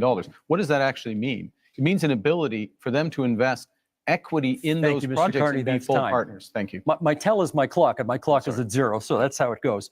Monsieur Blanchet, do you still oppose pipeline construction in Quebec, even though a majority of Quebecers now apparently say they support it? We will know about that when we have held the debate about that, which has not begun yet. We are just beginning it. First, we are it has not begun yet. We're just beginning numbers, and we are being fed nonsense. And we will be back to it in a few minutes. But energy, trade, commerce is from south to north or north to south. And it's true in Quebec also. In a little more than 3 years, Donald Trump won't be in office. And there will be not one more pipeline having been built once we get there. So let's be serious, responsible, and we will be back with the numbers. We don't want to pay in Quebec for such monstrosities, which will provide us with nothing. We now move to open debate, and you all will get a chance or have had a chance to get the first shot at this. Monsieur Blanchet, the first Come on. Yeah. That has a Alberta's expense. Are in high we demand. Get nothing from this. No, that's true. You're just allowing fucking these Alberta. minerals to be mined. Exactly. Of course. It has to be done properly. Quebec has probably the most important clean phosphate reserves in North America. In Saguenay-Lac-Saint-Jean, it is very important. It has to be exploited. This is the best way to use Paul Saguenay as an infrastructure that we need. We have lithium. Everybody needs lithium. Transportation has to be taken from oil to clean energy. This is what we want to be working on. It is part of the specifics of Quebec economy. So we are in favor of that, but we don't want to pay for the $30 billion which have been spent on oil and gas by the Liberals last year. It's $7 billion from Quebec. We don't want to pay for the $40 billion which have been spent by the Liberals on Trans Mountain. It's $9 billion from Quebec. Those are $16 billion of which not $1 has been spent in Quebec to develop a lot more power and wealth for Quebecers with our own money. We need to let the leader of the Liberals respond. Well, actually, I was going to pick up on the enormous opportunity that exists in Quebec, exists in Ontario, exists in the north of Canada, really exists across this great nation in terms of critical metals and minerals. We have one of the biggest resources in this country. And it's not just enormous economic opportunity. Yeah, exactly, Mr. Robot. Opportunity for Canada. That's why Alberta's furious. Decision. Not just to develop it. You can't disagree with them. And who Quebec is happy to take the check that the oil provides, but when they need something from when Alberta needs something from Quebec, sorry about your luck. Tax on critical. You can't have a country like that. Showing again. Yeah, but if I may, and so the discussions to negotiate. If I may finish. Let's let him finish. Let me finish. Exactly. So the opportunity includes in Europe and includes in Asia as our partners. Last point. In order to get it done, we'll put in place a first and last mile fund. So these projects are connected to road and rail so they can go quickly to market. And we will have all of the other fast tracking measures in place that I talked about earlier in terms of capital, timing, approvals, so that we can move quickly, we can be stronger at home. Always with the approval of Mr. Singh has the floor. We should absolutely take advantage of the fact that we've got incredible amounts of critical minerals in our country. And the way we do that is with any energy project or any project of this nature, make sure it's got the local community buy-in. It creates good jobs in communities, make sure we are meeting all our environmental needs, and we work with Indigenous partnership. And so I absolutely agree with that. I want to build on something Mr. Blanchet mentioned about the investments that this country has made. What I found very troubling is that the past number of years, the Liberal government record is one where we have spent the most subsidies compared to any other country in the G7 on subsidizing oil and gas. These are highly profitable companies. I think that's the wrong thing to do. We fought against it again and again. No, you voted and then for the it. Liberals have continued to do it. Man, Blanchett's on fire. My question really to Mr. Carney is, will you commit to ending oil and gas subsidies? We should be using that to invest in people, not giving it to highly profitable oil and gas companies. Yeah, we talked. I promised Mr. Poilievre the next, we'll come back and get that question answered. Mr. Poilievre. Well, Mr. Carney, you point out that Donald Trump has a wrong-headed idea of putting a tax on our mines and our industry. And that is wrong. But so do you. You want to apply a massive industrial carbon tax on Canadian mines, Canadian steel mills, Canadian aluminum plants, You want to let them Canadian oil and gas. And your idea is to double the tax that Trump is applying by hitting them a second time. This will do nothing for the environment. It will actually ship our jobs south of the border, just plan is like as much President as they want. Trump Not a good wants. My plan is to bring that production home here to Canada. For example, I will give a tax credit to low-emitting Canadian industry like Quebec's aluminum, for example, or British Columbia's natural gas, so that we not only bring home the production, but we do it below global average levels of emissions, so that we actually help the environment while bringing home the jobs for our people We have to let him at the finish. same time. That is a sensible, pragmatic approach that puts us in charge of our economic destiny, so we can stand up to the Americans from a position of strength for a change. Mr. Carney, we've got, hang on a second. I want to give you a chance to speak to Mr. Singh's criticism about oil and gas subsidies and Mr. Poilievre's criticism about the industrial carbon tax. Okay, I'm going to make 3 points.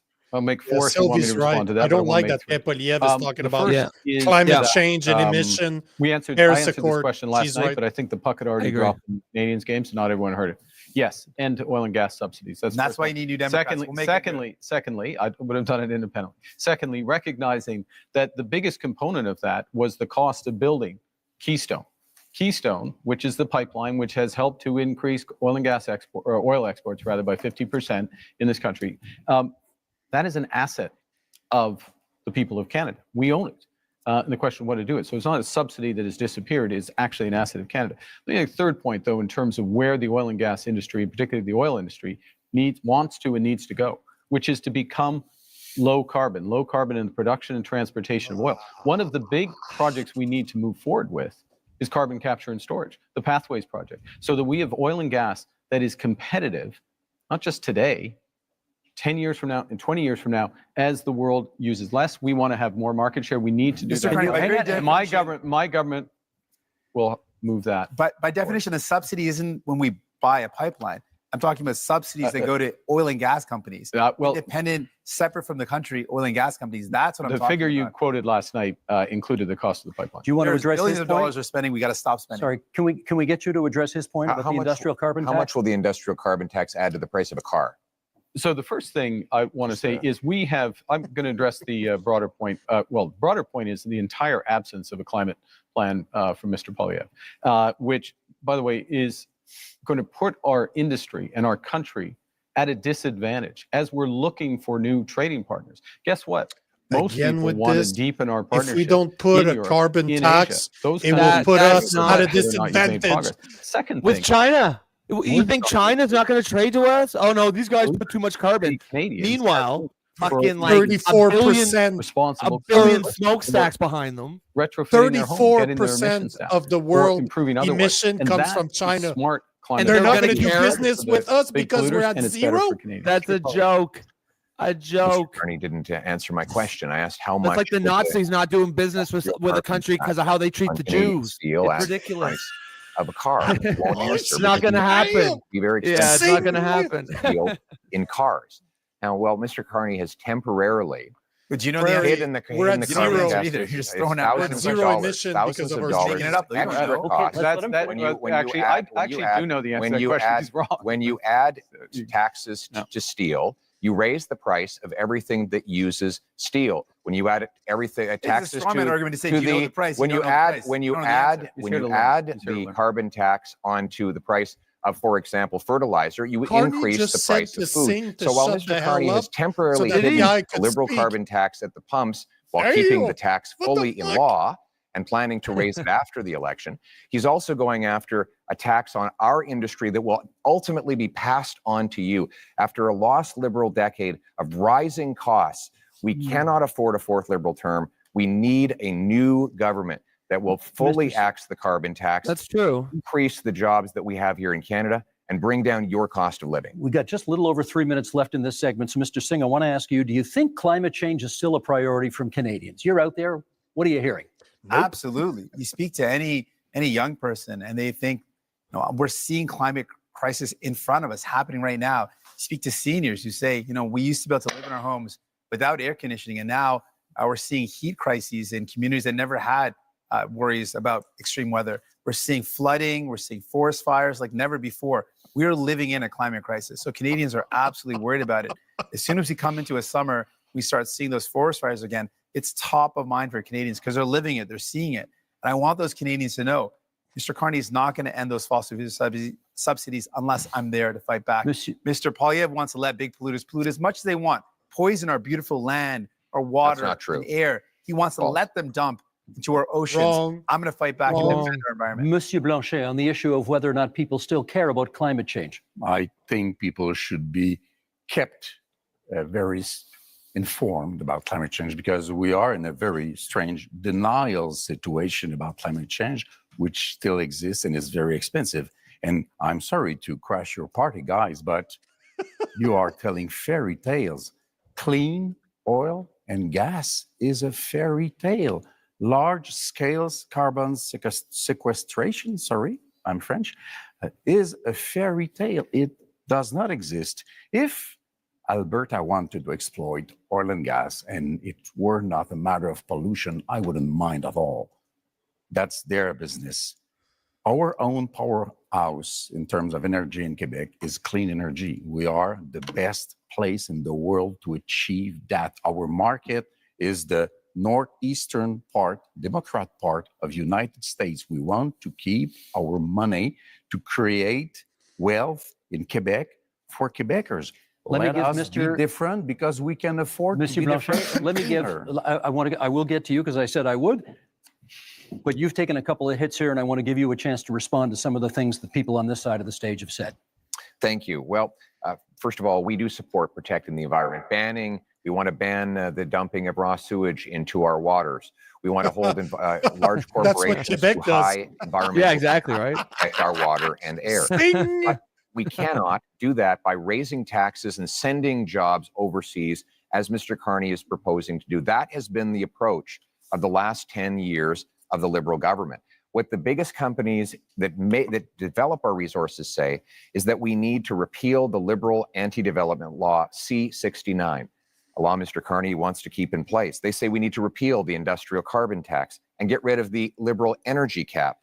We need 6 months approvals in order to take back energy security and energy sovereignty. We can summarize that. Mr. Carney, Mr. Carney, hang on. Last word to Mr. Carney in this segment, please. Thank you very much. You know, I was born in Fort Smith in the Northwest Territories, just north of what the oil sands became. When I was born and when I was growing up in Edmonton, early days, it was a fairy tale, quote unquote. But you know what happened?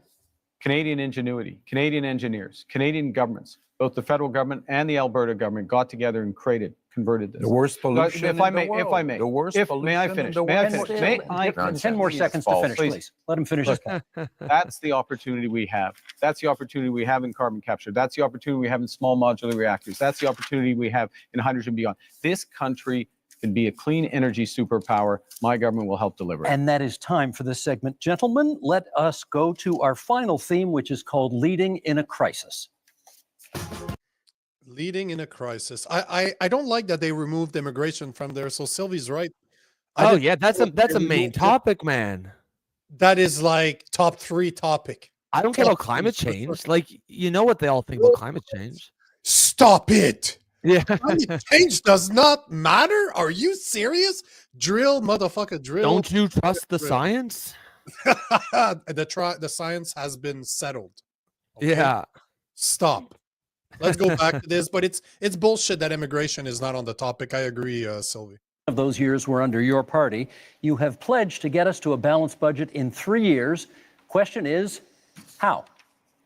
So let me put this in the context of leading in a crisis, which is, in a crisis, you got to plan for the worst. Worst is that the U.S. actually does want to take us over. Secondly, you got to have a plan to build, and that'll include a fiscal plan, and I will get to that in a second. The third thing is you need to respond in a crisis with overwhelming force. You need to think big. You need to move rapidly. The things we've been discussing today are a subset of what we can and should do as a nation, and we can deliver. And government can play a role, but its role has to be Yeah, with a lot of words to say nothing. Is that we will slow the rate of spending. It's been growing at 9% a year, operational spending, program spending, away from transfers, individual, 9% a year. We'll slow that to 2%. We will focus on a small amount of capital spending by the federal government in order to drive enormous private investment up to $500 billion by 5 years. Thank you, Mr. Carney. Ukraine surely constitutes a crisis.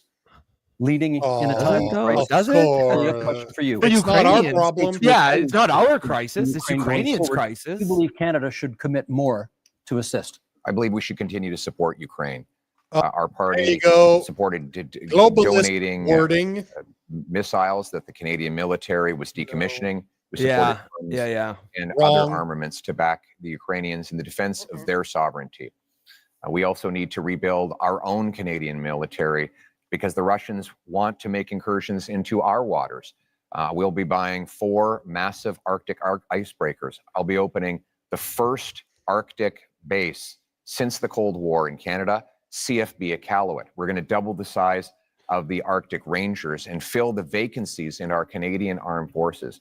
We need a change to rebuild our military, which has been so disintegrated under the cuts and the mismanagement of the last 10 years. But we can have a change because we have the best soldiers, sailors, and airmen in the world, and they will have full backing from my government if you give me the honor of becoming Prime Minister. I may come back to that one in the open forum because I'm not sure we got an answer about Ukraine on that one, but okay. Going on. Mr. Blanchet. The answer was yes. We'll get more details, perhaps, as we go forward. Mr. Blanchet, given the U.S. trade war, should any talk of a referendum on Quebec independence be put on pause? That one is easy. It will happen only after the negotiation is over, and that's a good thing.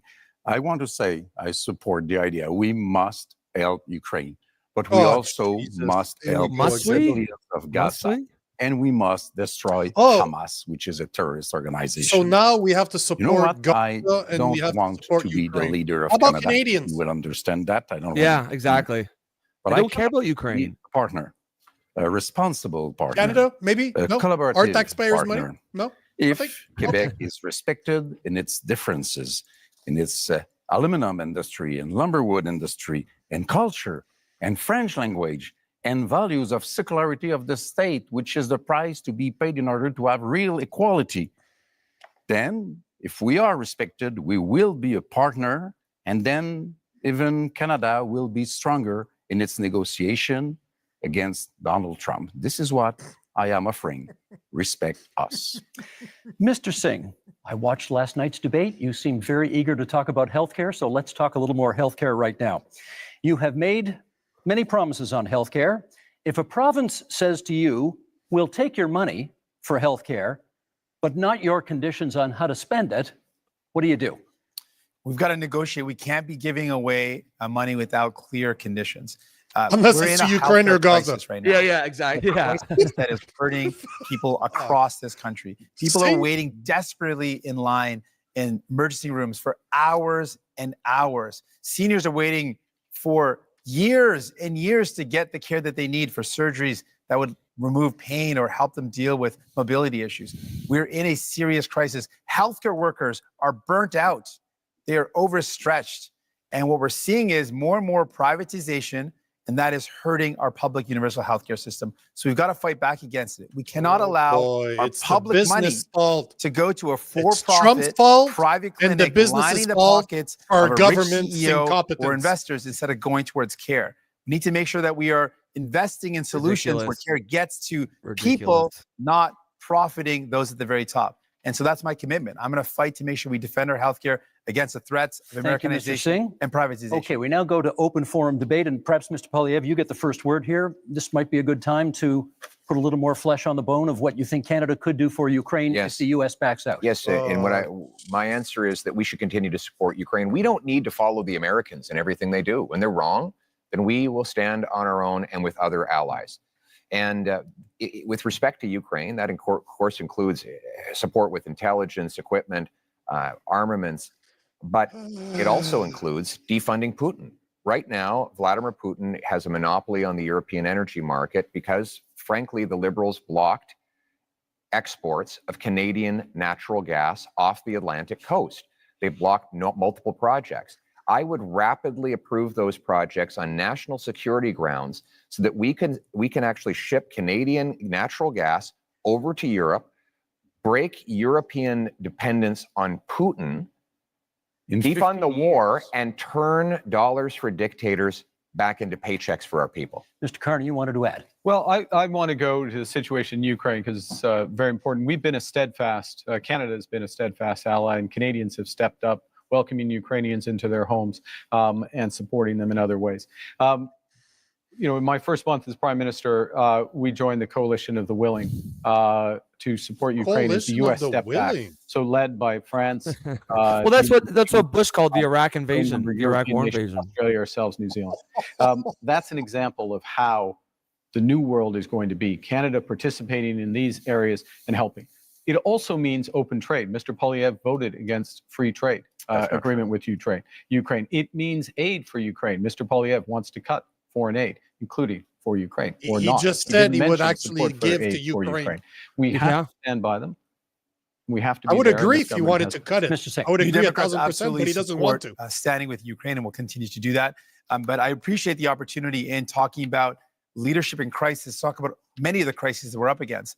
And one of the crises we're up against in our country, with the threat of Donald Trump, a crisis, the trade war, and with the privatization and American. Well, yeah, because is the healthcare system. That's what gets that's what you got to scare people to make them vote for you. Blowing operation spending, that's a cut to services. He said his plan. He has a plan to balance the operating budget within 3 years. That's going to require massive cuts to spending. We calculated that at $43 billion in cuts. In fact, Rosemary Barton, when he was on the show on February 16th, he said he would cut spending. He said it would be in operations. He defined it as transfers in health.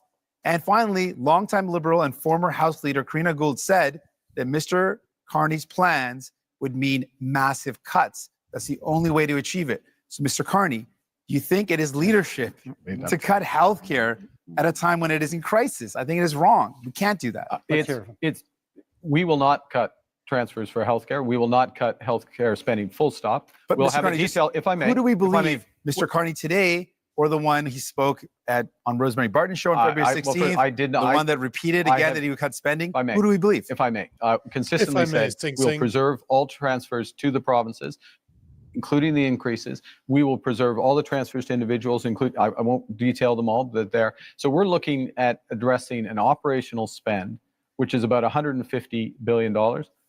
We will address that. We will make it more efficient, and we will do it in 3 years, and we'll balance that budget. Mr. Blanchet. I am 6 minutes behind Mr. Carney, so I will speak a little. The NDP is going to balance the budget?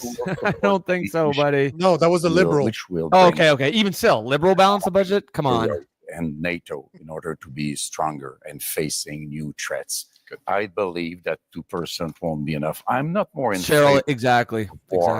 Than anybody else, but we have responsibilities, and our main ally is removing himself from the stage. So we have to step up. We have to do our part. I want to go somewhere else entirely, however. I want to ask Mr. Carney, if we're speaking about leadership here, if Quebec and Canada were to say, you are not being given a majority government, there will be more conservatives than you would like, maybe more New Democrats than you would like, and more people from the bloc than you would like.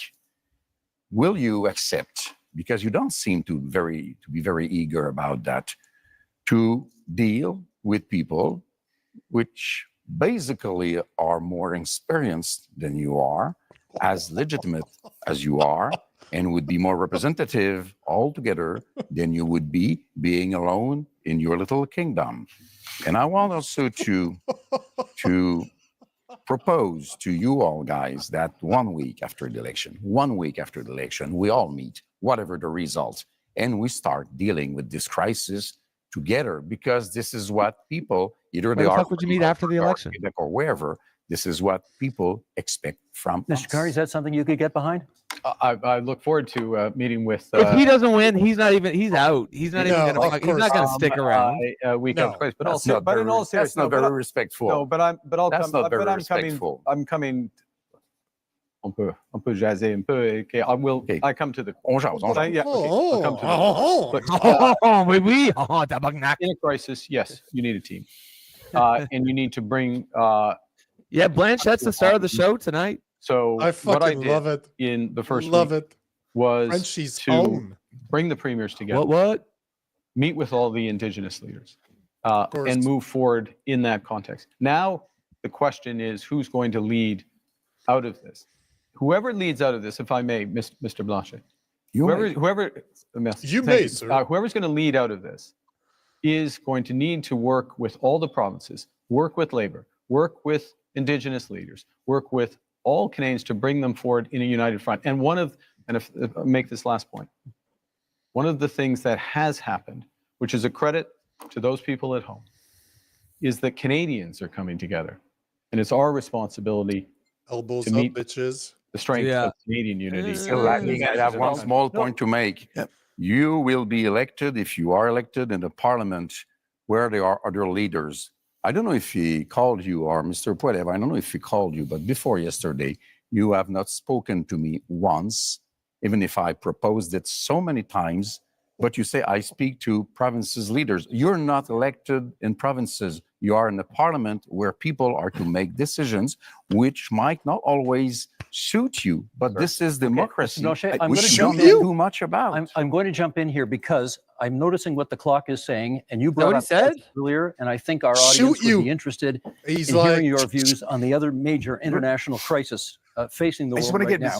Before we get that, just to finish up on the healthcare, I just want to speak to healthcare workers right now who are deeply worried about the status of our healthcare system, to Canadians who believe and love our universal public healthcare system, to patients who are stressed out. If you're worried about which Mr. Carney to believe, the one today or the one who spoke on 3B shows and said he would cut, vote for New Democrats, and we will fight to defend our healthcare. I think your we will never supporters let would really anyone like cut to it. hear what you have to say about this question, and we have less than 5 minutes for it here. What role should Canada play in the other major international crisis in this world? Zero. In the Middle East and the war in Gaza. Pierre Poilievre, would you start us off on that? What role can Canada play? Yeah. Well, first of all, we must condemn Hamas, and more importantly, the terror sponsors in Tehran who initiated the attacks, the horrific attacks of October 7th. We need to defeat the terrorists so that he almost short-circuited there. And defend the right of today, Junior, to have their own lives free from the oppression of Hamas dictators and Iranian intervention, while Israel has the ability to live in freedom and peace. But I also want to say, we need to get back to the Canadian tradition, which is that when people come to this country, they leave foreign conflicts behind. The rampaging violence targeting Jewish communities is utterly unacceptable, and it points to the growing chaos that we see on our streets after. Don't bring your third world wars and like centuries-old conflicts over here. We don't want it. People into groups of saying one thing to one group and the opposite to another, dividing and conquering. We must end that division and unite our people so that everyone feels safe, and that when we come here, we put our foreign conflicts behind. Yes, that's Canada not people. Mr. People Singh, come please. from countries They should from around watch. the world. Oh, shut up, Jagmeet. And they should be able to do so. That's a part of we should do to have that freedom. Your treatment of shut the fuck up, Jagmeet. No, you don't have the. We don't want your. You know why? Because the Sikhs, the Palestinians, that they're a big part of the conflicts that they bring over here. He wants that shit. Security. Fuck that. And Mr. Carney, to date, you've not acknowledged that what's going on in Gaza is now clearly become a genocide. It's important. No, it hasn't, man. It hasn't. Not our it's not our problem. That's it. Yeah, it don't matter. We need to work with our international partners, maximum pressure, maximum encouragement for an immediate ceasefire. That's the first thing. Encourage the return of all of the hostages. Resumption of humanitarian aid. My government put in place $100 million of humanitarian aid, which is ready to go. With respect to where this ultimately goes, yes, two-state solution, but it has to be a viable and free. There's no two-state solution anymore, buddy. Like, have you not been paying attention? With the state of Israel. I will underscore one other thing. Mr. Poilievre rightly mentioned Iran. The Iranian sponsors in this region. We have to be clear-eyed about the fundamental risks of Iran and do everything with our international partners to check it and turn it. Mr. Blanchet. If we are to work together, we will have to be consistent. The Jewish community in Quebec and Canada is harassed by a very little minority of radical Islamists. And we don't do so much. The law in Canada says. I'm glad that he said Islamists, but it's not minuscule. It's not all of them, but it's not minuscule. Genocide against another people if they can be hidden behind a religious motivation.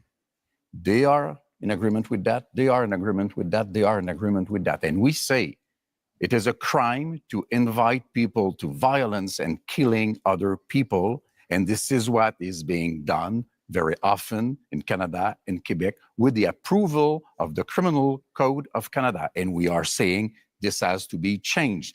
We have to change what we do before we want people elsewhere to change what they do. Yeah, very exactly. Yeah. This is about crises and leadership. And one crisis we have is in immigration. Because of this Liberal government's commitment to a radical policy called the Century Initiative, which seeks to bring our population up to 100 million people. They have allowed massive overcrowding. No, he's right, though. Is that true? Holy hell. Yeah, that's Carney. Carney wants to do that by the end of this century. I didn't interrupt you. I did not interrupt you. I did not interrupt you. Oh, shit. Let him finish. I do not blame immigrants. I blame the Liberal government. Which good call. I like that distinction. And Mr. Carney wants to continue with the Century Initiative. This is crazy. We have to get back to normal levels. He still wants 250K immigrants, though. That might be and ensure a little high. Come here can be a little arrive in numbers that we can house. Certainly in the next couple of years, we've brought in so many recently. Like I like the moratorium. It's our time for this segment. Those are our 5 themes, but we are not done yet. We are entering the next section of our debate tonight, what we're calling the leader's choice. Something a little bit different. Each of you will get the chance to ask a question. Mr. Robot is bang any on. question of any other leader. You can then debate the answer, and each one on one will last for 3 minutes. So, Mr. Singh, you have the first option here. Who do you want to ask your question of? Mr. Carney. Go for it. Mr. Carney, as chair of Brookfield Investments, your company is one of the biggest tax dodgers in Canada. As chair, you approved decisions where Brookfield Investments bought up affordable homes, kicked out the tenants, and jacked up the rates. Look inside yourself, Jagmeet. What you did was a tax cut that helped out mostly millionaires. And you have a plan to cut services for people. Now, I expect that of Mr. Pierre Poilievre and the Conservatives. That's very much a conservative plan. But my concern is that doesn't sound like what people want for a Liberal leader. So my question to you is, Mr. Carney, whose side are you really on? Thank you. Thank you very much for that question, Mr. Singh.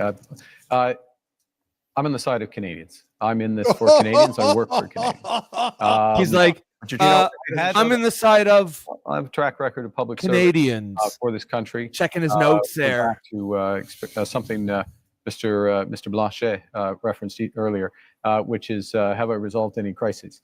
We're in Quebec. That wasn't the question, bro. If you ask anyone in government in Quebec in 2008, they'll know that I resolved the biggest crisis in Quebec. Yeah, you want to have fun. But 60 million. But I'm in fairness. Is Blanchett saying like, "Oh, you're going there? You're gonna you want to go there? Okay, let's dance." Long career in the private sector. I'm proud of this career. I've always acted. Fucking elbows up. And it brings me with experience that I can apply in this moment of crisis. And you certainly have served the country. But the problem is who you served. You've served to benefit those at the very top. You jacked up the price of homes for people living in affordable homes as a strategic decision. You dodged taxes. And then your decisions as Prime Minister show you're not prioritizing people, but you're prioritizing big business, billionaires. So what have we done as a government directly? So we've gone directly to workers using all of our proceeds from the tariffs, committing all of them for workers, the workers most affected in the employment insurance isn't unlike others, unlike others who plan to use them to cut taxes. We are focused on the EI is not high enough though. Oh my God! Right now, there will be additional programs. I am fully confident that the next government, whatever government is formed, or certainly if I'm in the next government, we will make additional programs. But you didn't do that so far, though. Well, I can't. You couldn't.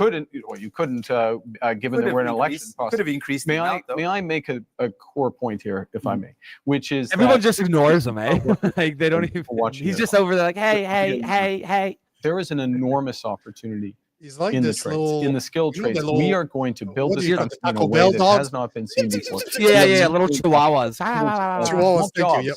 Careers in the trade. And that's why we're investing in apprenticeships and mid-career. But I think people are worried, Mr. Carney, if New Democrats aren't there to force Liberals to make sure they remember about people they will forget. Gentlemen, that is time. Thank you for that. Mr. Blanchet, you have the next question. To whom would you like to put it? Sir Carney, you avoided quite that guy's good. I like Donna. He basically had to check his notes. He's like, I'm for but Canadians. Let me correct something. In 2008, not so much by your decision, $10 billion were Cheryl, same coach in Ontario. The WEF, the WEF coach. Millions, not billions of dollars were lent to Lumberwood throughout the whole of Canada. I don't believe that's the right way to manage a crisis since you did not recoup the money from the car industry. Then, you have been the manager of Brookfield. It's supposed to be a green investment fund, but we now know that 50% of the investments of Brookfield is in fossil fuel. It's not fossil fuel. You seem to want to support oil and gas industry. That's interesting. You want to support prefab housing and It's also in the investments of Brookfield, but not in Canada. You want to support nuclear power, smaller reactors, which are more dangerous, by the way. And yeah. Does that wrong? Nothing wrong with supporting nuclear power. You have the money. We should all be supporting Brookfield in Bermuda and Cayman Island. $30 billion, billions of dollars lost for Canada. You are having your taxes being paid by families, workers, elders in Canada and Quebec instead of paying your own taxes. So I want to know, will you, before the election, reveal all the details of your assets, as Mr.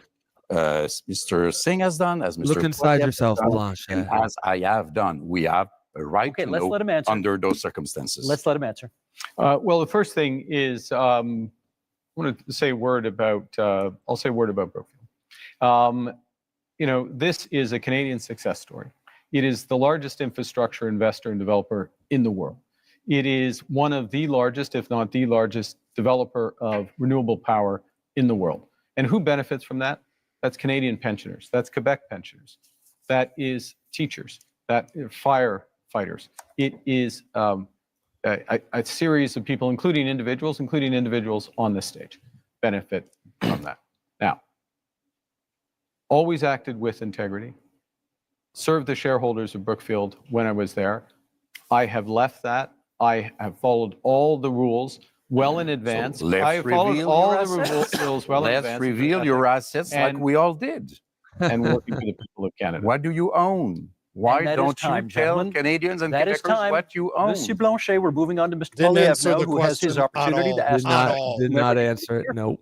Will be Mr. Carney. But if I could begin by starting. Why doesn't he look at Carney when he speaks? The choice in this election is after he always talks a lost to the liberal decade of it's true, eh? And crime and a falling economy under America's thumb. Do we want to elect them to a fourth term? Or do we want to change? Change so that you can afford food and homes. Change so that you can be safe on your street and change so that your paycheck grows faster than your cost of living. Change with a new conservative government. Because Mr. Carney is not change. Mr. Carney, in 2020, it was recorded, you began advising Justin Trudeau. It's still on the Liberal Party website today that you are Justin Trudeau's economic advisor. They might want to update your website on that. On June 3rd of 2021, you said that inflation would be a sign of economic progress. And you advised governments, including Justin Trudeau's, your Liberal government, to print money, which led to the worst inflation crisis in a generation. Now, that means that mothers went to bed with empty fridges and empty bank accounts, worried how they'd feed their kids, that seniors worried they'd be evicted from their homes, that young people believed they'd never be able to own a home in the first place. Now, in retrospect, you look back on the Liberal decisions that you advised Justin Trudeau to take. Will you look at the camera in the eye and apologize to the many people who suffered as forgot the script policies that you advised Justin Trudeau? I mean, he's good at it. He's good at remembering a script and saying slogans. I said earlier. He has a good memory, I guess. Yeah. I know you want to be running against Justin Trudeau. Justin Trudeau isn't here. Are you denying you were his economic advisor? I did not provide any of that advice. No, I didn't provide the bad advice, just the good advice. All the good advice. The Liberal Party I was sick that day. It says you can go to the Liberal Party website now. Fucking idiot. I think the way you judge someone. He's going to go in. Look within yourself, Pierre. What they do. Within yourself. Yeah, look within yourself, Pierre. And in both cases, if I may, in both cases, when I was responsible for inflation, inflation was less than 2%. I'll add that when I was here responsible for the Bank of Canada, inflation was less than 2%. Our dollar was at parity. That is the kind of success that I can deliver for this country coming out of this crisis. And what is at stake here? You were the what is at economic stake here? advisor What is to at Justin stake Trudeau here? that gave If us we the bring worst it back, if I inflation may bring that it we back, have had if in I a may- generation, because the Could I policies bring that it you back? Could I implemented, bring it those back? of the MPs that are I'm still going in to bring it your back ministry. to We should the start fellow talking too, Canadians just to crisis. make Yeah, sure. yeah. I just want to fit in. We'll just all start talking. The next 10 years should be about you. And that's time. Mr. Carney, Donna, good news be is safe in your tiny homes. I'm gonna ask You'll myself. own nothing, then you'll be happy. Actually, I'm going to ask a question which has Yep, been, prairie, exactly. and it's troubled me because we are in a very dangerous and divided world. who is it to? I'm going to ask a question of Mr. Polyev. Why not? We're in a dangerous and divided world. We talked earlier about the challenges in the Middle East, the threats from Iran. Yep. Threats from Russia, Russia's aggression in Ukraine. We have the threats from China, which I raised. Look at Polyev, Millhouse. He's got this question. He prepped for this question. You can tell he's like, oh, I got this. We have got this. And in the context of that, everyone on this stage, Mr. Blanchet, Mr. Singh, myself, we have our top secret security clearance. We have our top secret security within 3 weeks. Nobody cares. I don't care. I had it, so do you guys care? Any in the audience cares about that dangerous world? I want to know what's in his trust fund. And Mr. Polyev, in the fund that he put in blind, that's what I'm interested in. 50 days, if my numbers are right, since you've had the opportunity to get your top secret security clearance, and you've refused. He's making a face though. Well, first of all, I have got my security clearance when I was a minister. I got top secret clearance at the time, so there's no problem getting that.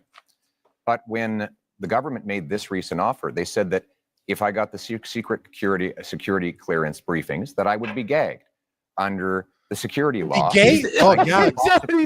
I spoke freely about matters of foreign interference. Now, given that hey, I'm here for my clearance. Interference by the government of China in 2 consecutive so Pierre, do my job. We can give you clearance, but you're going to have to give me a blowjob after. So I don't make the rules, bud. Something I would be allowed to do. Even Thomas Mulcair, the former leader of the NDP, said that when he was the leader of the opposition. So that's what we're laughing at. It sounded like that's what he said. That your government and Mr. Trudeau's government was attempting to impose on me. And it's good that I'd made that decision because it has allowed me to speak freely about things like the case where one of your candidates actually said that he wanted to send a political opponent to China under a bounty threatening his life or imprisonment.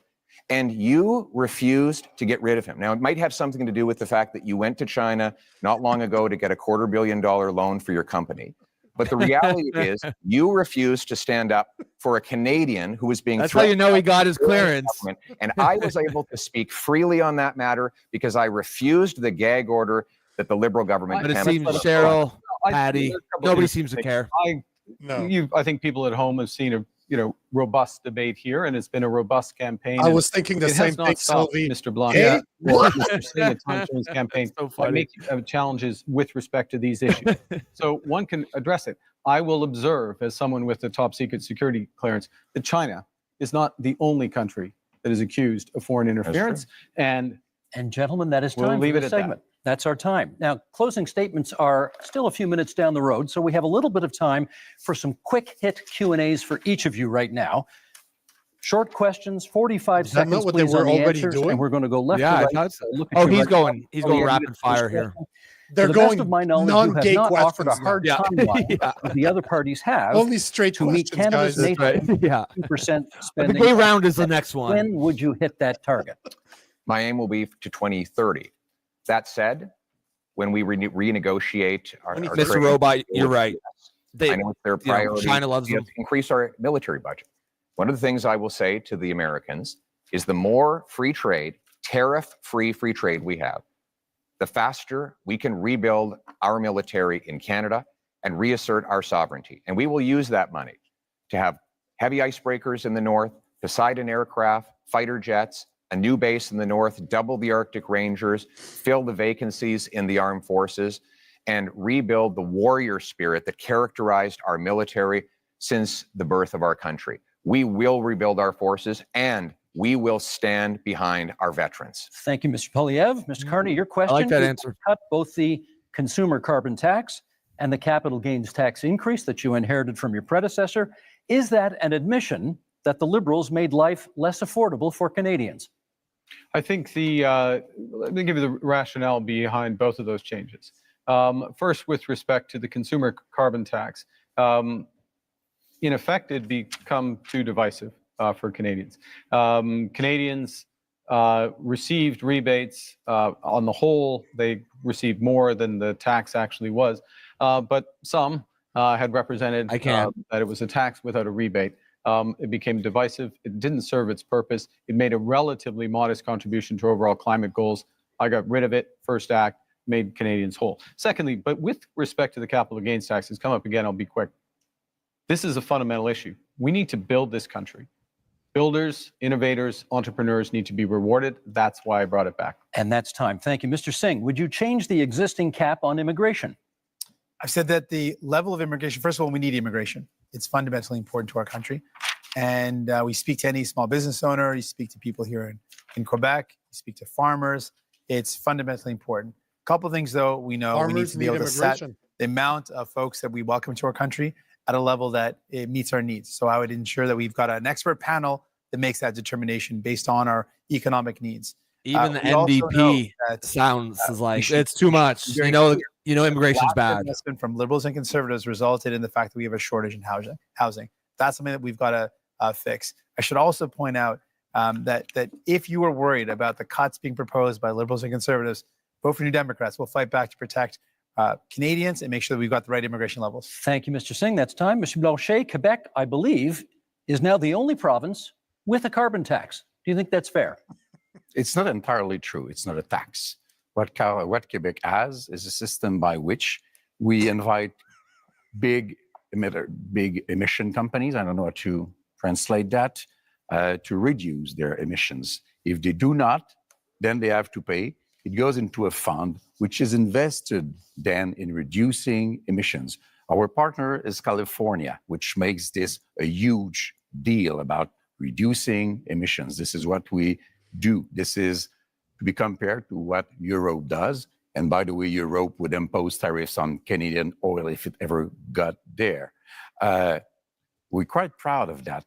And we have to be responsible because this is much less expensive than doing nothing to fight climate change. That's time. We're going to do another set of quick hits here, left to right again, and 30 seconds this time. Monsieur Poilievre, you've previously promised to defund the CBC as one of your very first acts as Prime Minister. Is that still the plan? Yes, CBC will continue to operate as a self-funded, Canadian-owned and controlled non-for-profit that raises money like other media organizations through sponsorships, subscriptions, advertising, licensing fees, and countless other things that will ensure Canadians who still want to listen and view its content will be able to do so. And at the same time, we'll allow freedom of the press so that everybody has their voice heard and they can make their own decisions. Thank you, Mr. Carney. The next question to you, 30 seconds. Would you remove some of Canada's legal tax avoidance loopholes that companies that you have worked for have used? Look, I think that what we need to do is undertake a comprehensive review of our corporate tax system and do that on the basis of the right principles. We've got to have fairness, transparency, sustainability, and competitiveness. So we need a tax system, a corporate tax system, including being part of a international minimum corporate tax through the OECD. And that is time. Mr. Singh, the question for you is, if you hold the balance of power after this election is over, what would your price be to support another party? We've laid out our priorities. We want to make sure we bring down the cost of groceries, build homes that people can afford. I can also tell you that we would defend CBC, unlike Mr. Poilievre, who wants to cut it. And we would close tax loopholes and offshore tax havens, even though Mr. Carney didn't respond to that. And selling stocks and shares to make profits and then having less taxes on that is not hard work. And so those aren't the job creators. The people who are job creators are the hardworking men and women that contribute to our economy. Thank you, Mr. Singh. Monsieur Blanchet, kind of the same question. If you hold the balance of power in the next minority parliament, if it is that, what would be the price of your support? respect for Quebec. That's quite easy. I don't want to go Paul, against what Canada wants to do for itself, but I don't want Canada to impose an economic vision or a multiculturalist vision on Quebec, which is different in terms of language and values and secularity and equality between people. So I want to be a partner, and if Quebec is respected, Canada has nothing to fear from the bloc because we vote for what is good for Quebec. It only has to be good for Quebec. Thank you, Monsieur Blanchet. Now, we have one last question for each of you. We'll go right to left this time as I look at you. Bit of an offbeat question. Monsieur Blanchet, what is your biggest regret during this campaign? That's a very good question. I'm not very fond of regrets, I would say, but we should have started sooner to see that we had to create the environment for a deal in which Quebec and Canada would be, one bigger than the other, but partners to be stronger in front of Mr. Trump and showing that maybe nobody here is the partner to let go alone without being surveyed or controlled or supervised by a Quebec voice. Thank you, Mr. Blanchet. Same question, Mr. Singh. Your biggest regret of this campaign? Not being able to meet as many people as I would love to have. It's a short campaign, and so I can't get to as many communities that I wanted to. I think one of the honors of my job is to meet people and to hear their stories, and then to take their stories and concerns and bring them to Ottawa and to fight for those people. And so I want you to know, even though I haven't made it to your community, I'm going to fight like hell to make sure that you're represented, that we never let any government cut our healthcare, that we defend the values that we care so deeply about. We make my life more affordable. That's my commitment to you. Even if I didn't get to see you, that's my commitment. Thank you, Mr. Singh. Mr. Carney, same question. Biggest regret of the campaign? I'm to be honest, it's the same answer. This is an astonishing country. It is an amazing country, and the opportunity. But he lives over in the UK. Ability that and comes he's with the one that put 28 days Canadians on the campaign. sharing their stories, He their chose the challenges, date. drawing strength That's funny, ideas from them, and working to be part of the solution is the greatest honor. Yeah, of Sylvie, exactly. That it is also a big country, and it is a short period of time. Mr. Poilievre, last word to you. I actually agree with these two gentlemen. Oh, there we go. I had a rule. More people. Rallies, even when they're really big, I would stand in front of a flag and. He's talking about his rallies, of course. And do you love those rallies? And learn their struggles. And that was always touching to me, that they would put their faith in me or in any of us. Yeah. But we've been in such a rush because we have to get off to the next event, so we haven't been able to stop and do that. The script says cry here. There, I haven't forgot about you. Thank you. Thank you, Mr. Poilievre. It is time now for closing statements, and prior to the debate, you drew lots as to which order we would go in, and Mr. Not Singh, those people. First word on a closing I statement. wanted to meet more people. How about the vaccine? As you voted for New Democrats, we were able to build this country that we love. Universal health care and pensions, because you voted for us. Because you voted for New Democrats, we were able to fight to bring in dental care, pharmacare, and childcare. Because you voted for us, because you supported us. You have the power with your vote to send more New Democrats to Ottawa, to continue that fight, to make sure that no government cuts the things that we hold dear, like our healthcare, to ensure that we can do everything possible to make life more affordable by making it more affordable to buy your groceries and to get a home.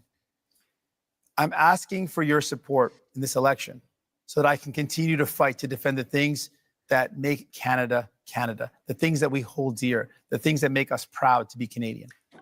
Thank you, Mr. Singh. Mr. Carty. We are facing the biggest crisis of our lifetimes. Donald Trump is trying to fundamentally change the world economy, the trading system. But really what he's trying to do to Canada, he's trying to break us so the US can own us. They want our land, they want our resources, they want our water, they want our country. Of course. We're all going to stand up against Donald Trump. And you wouldn't want to give that to anybody else than China. I've managed crises over the years. I've built strong economies. We will fight back with counter tariffs. We will protect our workers and those businesses, and we will build the strongest economy. We will build Canada strong. I'm asking for your support, the honor of doing so. Thank you. Thank you, Mr. Carney. Monsieur Blanchet. For 260 years and a little bit more, les Français, devenus des Canadiens français, devenus des Québécois, You have tried to have them become Canadians like all Canadians. But to no avail, we are different. So let's be economic partners. Let's have a voice. Kumbaya moment. By and for Quebecers. An ally for Canadians as equal in Donna of Mr. Trump. Monsieur Poiliev.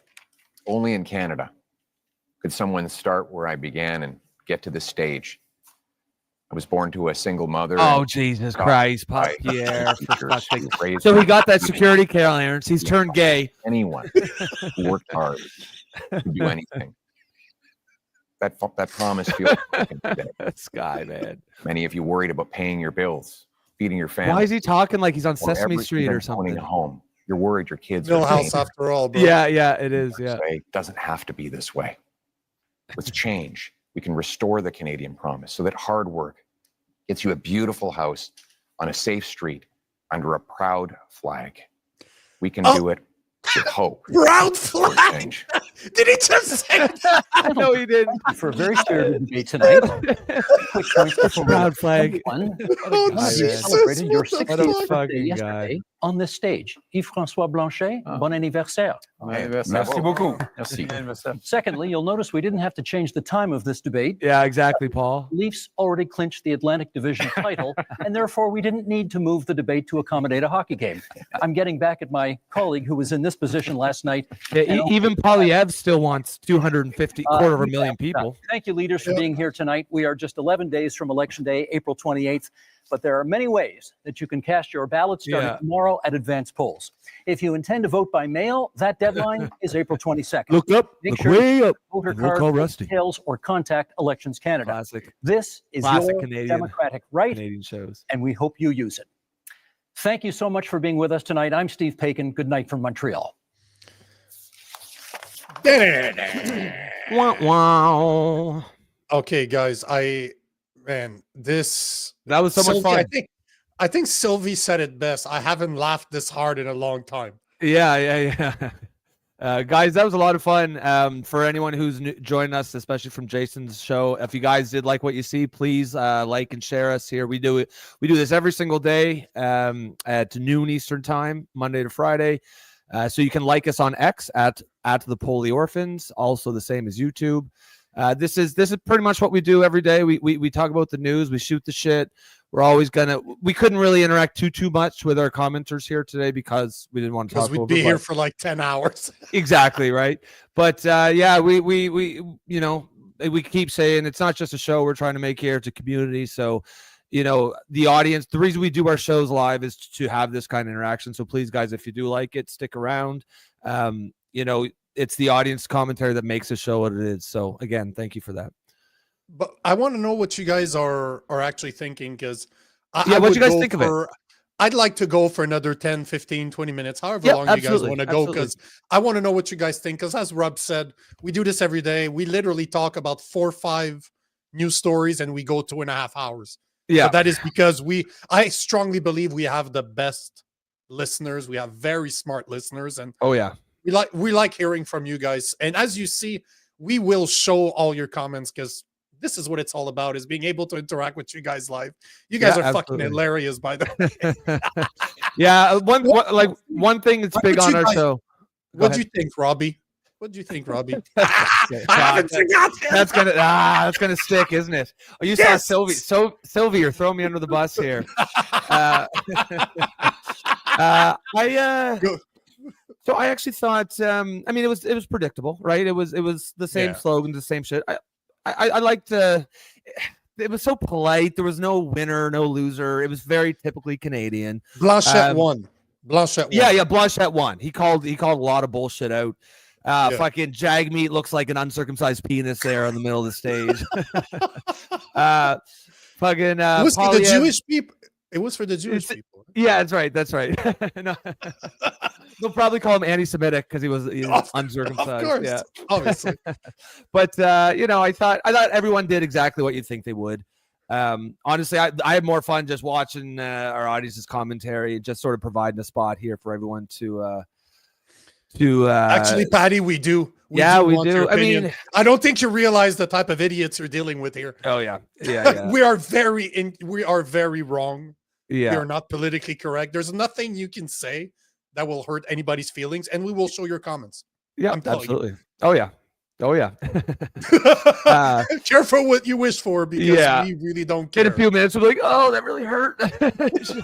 You shouldn't ask for that.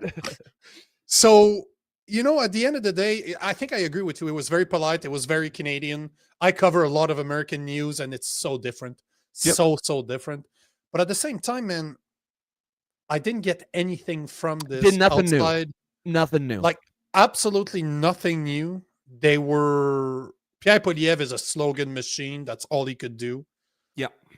If I had to choose a winner, I don't know who I would take. I'd say Blanchet. Yeah, Blanchet's hilarious. Yeah, Blanchet is, as much as he's useless, he absolutely serves no purpose outside of servicing Quebec balls. He's not doing anything. And by the way, guys, if you saw me do this, this is what it means. I'm just fondling the ball. If you're new to this show, if I do this, I'm just It's a common theme. Okay. It's a common theme. Yes.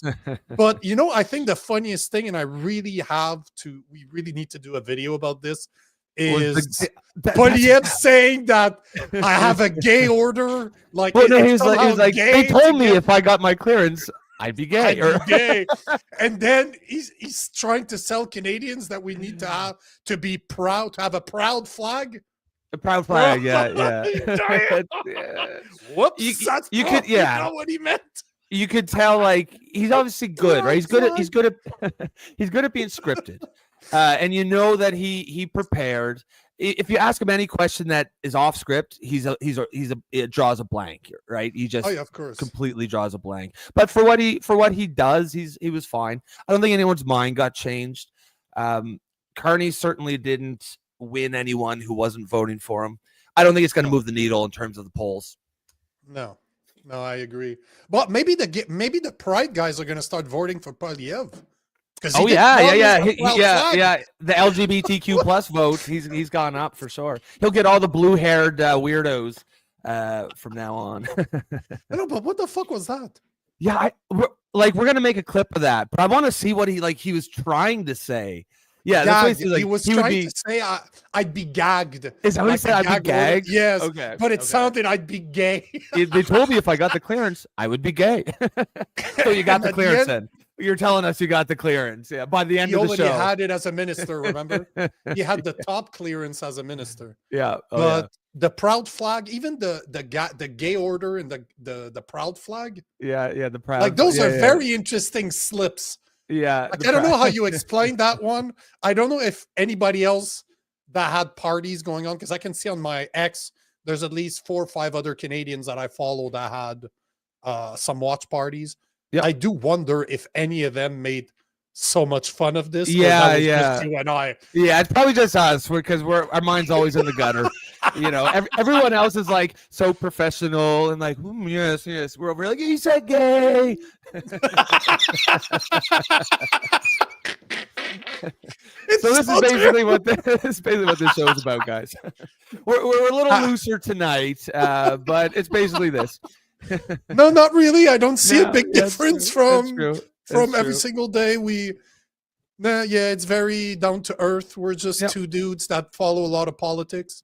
It might have not shown, and for the people that have never watched us before, I don't think the show actually illustrated that, but Rob is a lefty. I'm a Christian conservative. And this is the part that is so funny, because today it did not show. We made fun of absolutely everybody equally. And that's what we tend to do. Because I can tell you guys, I don't endorse any party. I will never do. I praise when it deserves, but I will call them out when they deserve to be called out. Yep. And this is what we do every day. But man, today, I don't think anybody could have known that you're a liberal. No. And I was a conservative. Like, I think we were just 2 dudes laughing as hard. No, but I think we were just laughing as hard as you guys. Because I got to say, man, I got to admit that I don't know that I would ever watched it if we didn't do a watch. I probably party wouldn't either. Because I got to say, it's always the same thing. Yeah. I knew we wouldn't learn anything, but I just wanted to spend time with you guys out there. Yeah, exactly. Yeah. I'm glad we did it because this was fucking hilarious. Guys, we're gonna do this as well on election day. We're gonna do yeah. Hopefully there's a lot of gay jokes too. Yeah, we'll do live coverage. Yeah, exactly, right. But yeah, as Nico said, that is the basic premise of the show. We are the political orphans. I'm a lefty. A common sense one, a sane one, the one who realizes the left has gone batshit crazy. Nico is, of course, the common sense righty. As far as voting, and I haven't been shy about my voting. I know some people it's private, but me, I don't mind talking about it. I'm probably not even if I liked Carney, which I don't particularly, I wouldn't vote for him, just because the Liberals, you cannot reward the last 10 years of economic performance. You just can't. And that's my take on that. For me, it's just, is Poilievre going to win my vote or not? I don't think he moved the needle here tonight on that. I would say I'm leaning Poilievre, but I will, I'll keep you guys posted. I don't really think, for me, it's not a private thing. I don't really give a shit. But yeah, how you really feel. As Sylvie says, it would have been cool to have Max here. We had Maxime on the show a month ago. No, but I think she would have meant on the debate stage. Yes, of course. Yeah. It's not all about you, Rob. Yeah. It's not all about you. It's gonna be okay, Rob. Yeah. It's gonna be okay. Thank you for telling us how you feel, and we're gonna vote for. Yes, I'm not voting. If you really guys are interested, to me, it's. I wish they had, for the new viewers. It's something I've been talking about for a while and for years, actually, in my personal life. But I wish there was a sixth option where I could simply go vote to say that I don't support any of the people that are there.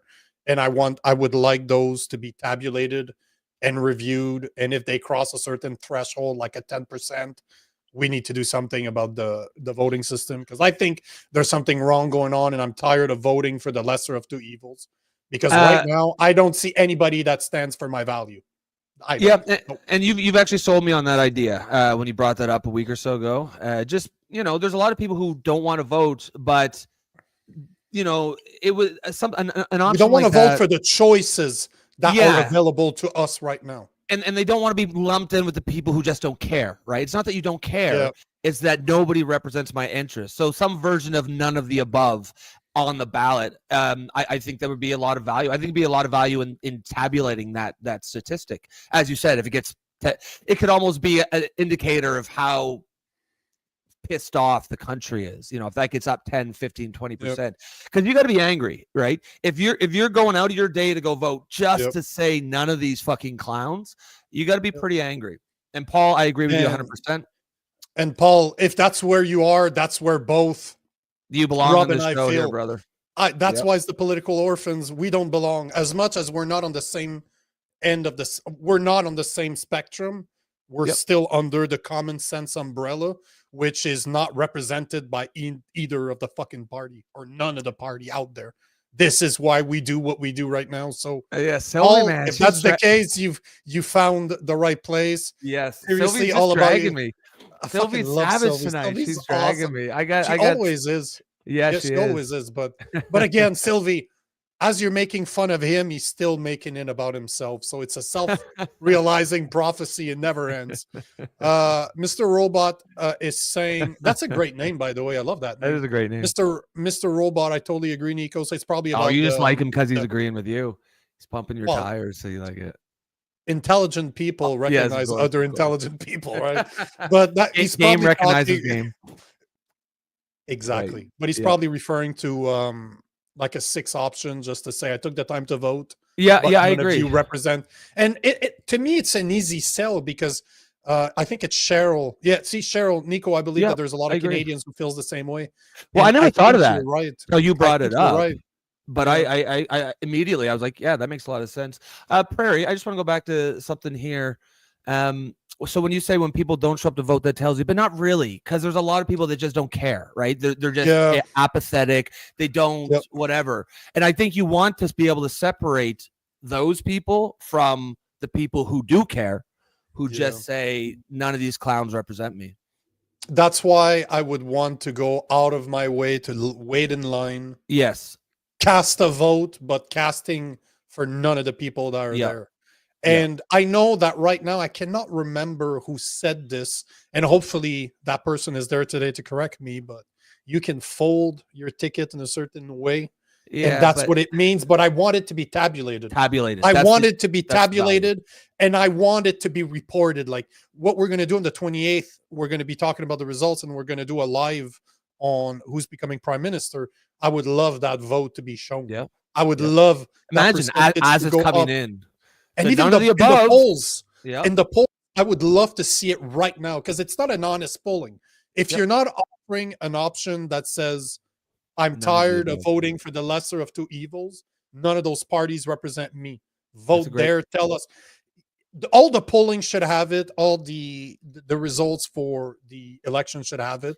And it should be tabulated. We should know what it is, because it indicates a problem. And there should be a threshold. Once it's crossed, something needs to happen.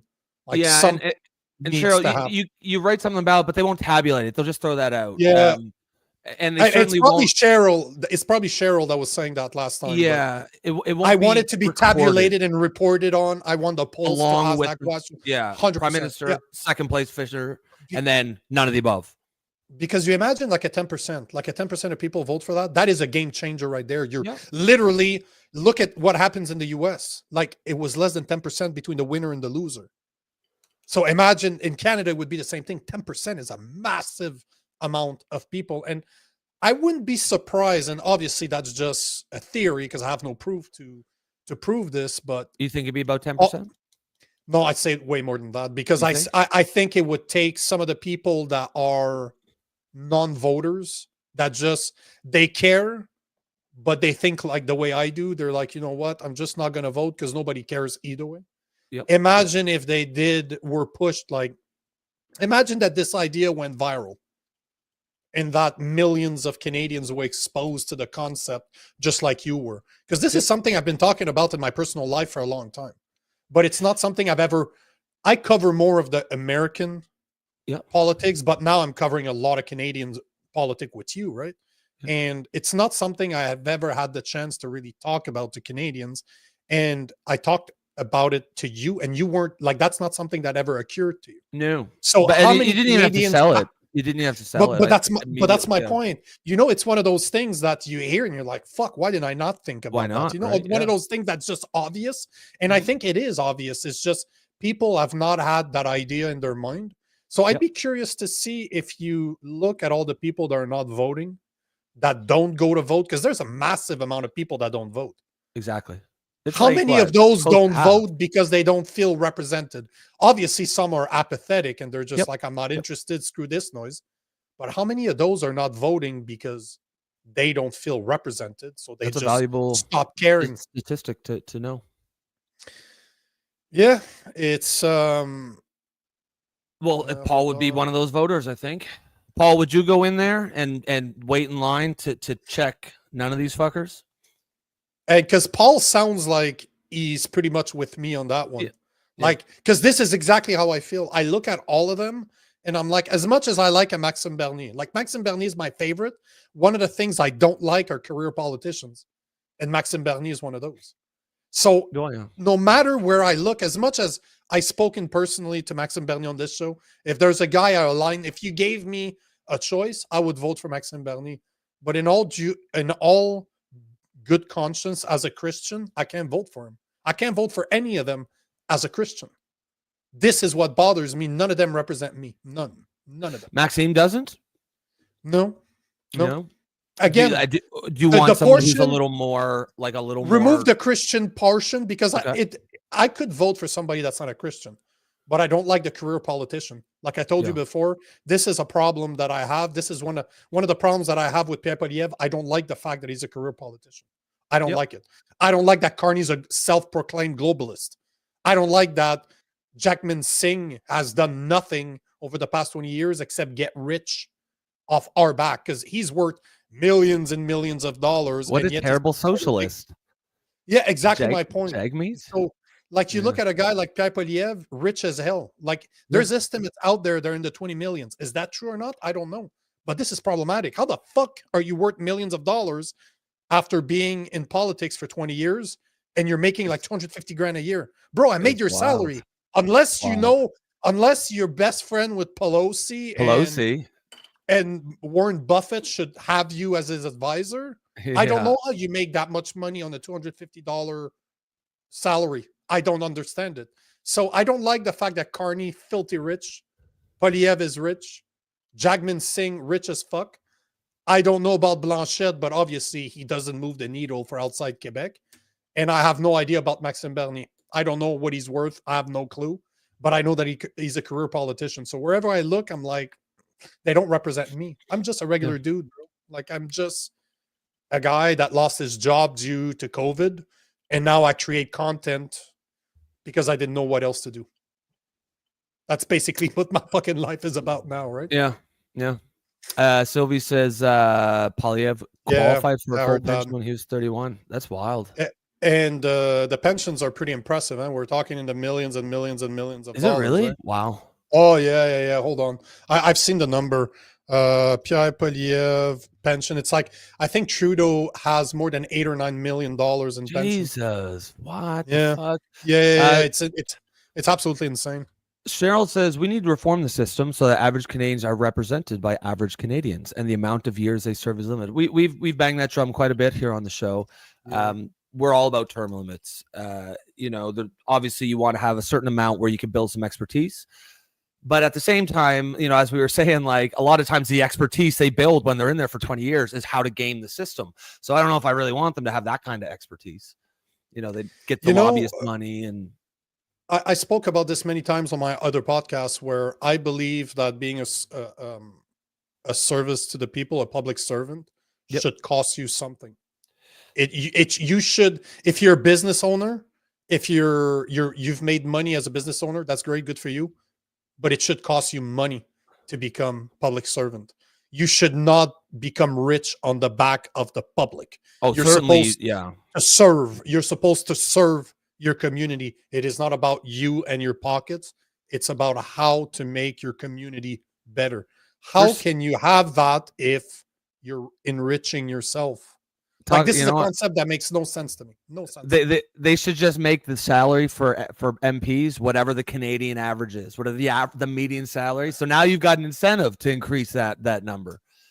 There's a guy, there's a guy that's running for the PPC right now. I cannot remember what his name is. Is Jeff Evely? Jeff Evely? All right. That's one of his promises. Really? I saw that and I thought it was that awesome. idea. I like that idea. He's ex-military. He has his military pension, and he's like, you know what, guys? If you elect me as MP, I will take the average salary, which is like 56. Let's call it 60 for the sake of argument. I will take $60,000, and the rest of my salary, I will give it back to my community. I'm like, I love that. Hey-o, fucking love it. See, this to me, you're starting, you're ex-military, you're ready to give, you're going to take the average salary to Canadians. See, now you're starting to talk my language. I don't want to force you to do it, but you're offering that out of your own, it's your own idea.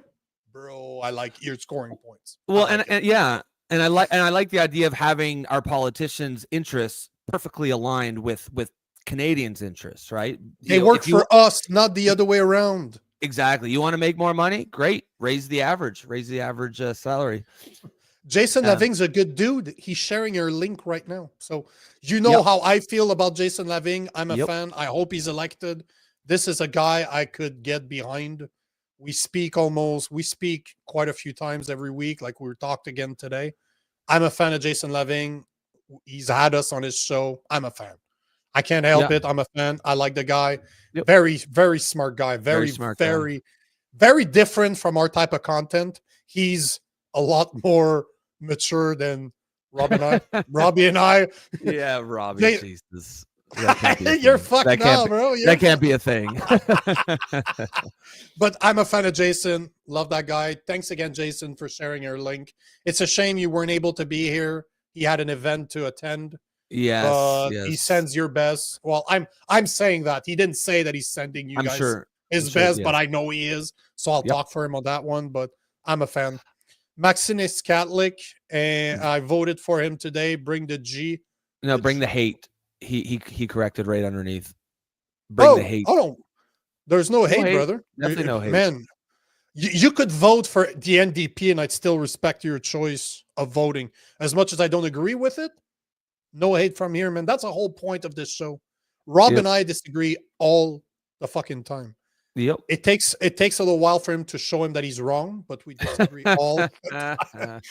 But we do, like, in all seriousness, we do disagree. When we agree, we agree. And often, you know what? We agree that there's a problem. Yep. We disagree on the solution, on the way to fix that problem. And I think that most Canadians fall, you know, I like bell that. curve. That's right. That 75%, the bell curve shows that 75, 80% of people are somewhere in the middle. Left, right, center, but in the middle. The two extremes that you always hear, the woke left and the woke right, they're always the people that the 20%. And they're the loudest too, right? Of course they are. Of course they are. But most of the people sit somewhere in the middle. So as we know there's problems, we know they need to be fixed. How do we fix it? That's where we often disagree. But we need to be able to have those conversations. And again, that's what Rob and I do every day. So. And one thing that I also found interesting once we started to do the show is if you kind of approach these issues with common sense and you know, good faith, we actually find common ground on a lot more issues than you might think. Right? The media would have us believe that the other side is your enemy, and it just isn't true. They want us to hate each other, but that gap isn't necessarily true. As long as you approach these issues with respect and in good faith, and you just try to get it right, you find often that there's a lot more common ground than you might think. So Slave ID, I'm just showing your comment, because I'm happy that you voted for him. I understand why you voted for him. I'm not disagreeing with you. I just can't do it. But I'm happy that you did. I respect your choice. And you know what? Chances are we have a lot in common. If you voted for him, we probably agree on a lot of stuff. So good for you. Good for I believe Slave ID is one of our regulars using a different one. Gary, maybe? That's possible, but I can barely remember my own name sometimes. Yeah, of course. We need to reform. Cheryl is saying that we need to reform the system so that the average Canadian are represented by average Canadians, and the amount of years that they can serve is limited. Yeah, we agreed. Paul is saying, no way I'm voting against my principle. I'd rather suffer the consequences that come with it. Brother, I vote for one guy, Jesus Christ. All the rest, out of my control. So I'm right there with you. We might not be talking about the same thing, but I feel you, and I agree with your comment. Cheryl, exactly, Robbie. Too many years is more at risk for corruption. She didn't say Robbie, but... No, I know. You added that. Yeah, I'm never going to live that down. You're lucky my short-term memory. This I is have the a comment. very short-term memory, bro. This is a comment. Remember. Good, perfect. You'll forget by tomorrow, like a goldfish. I'm gonna write it down. No, don't do it. This comment, though, Sylvie, remind me, please, Sylvie. She has a good memory. Oh, she's gonna. Fuck, she's gonna. No, I saw when this comment came in. I want to talk because I think this is a really interesting idea. I've heard people say, like, we have the technology to do it. Why not just direct? Imagine if every Canadian, you download an app. There's some way to like securely do it. Everybody votes on every fucking law. Why not? I mean, it'll never happen. We're at a point that we could.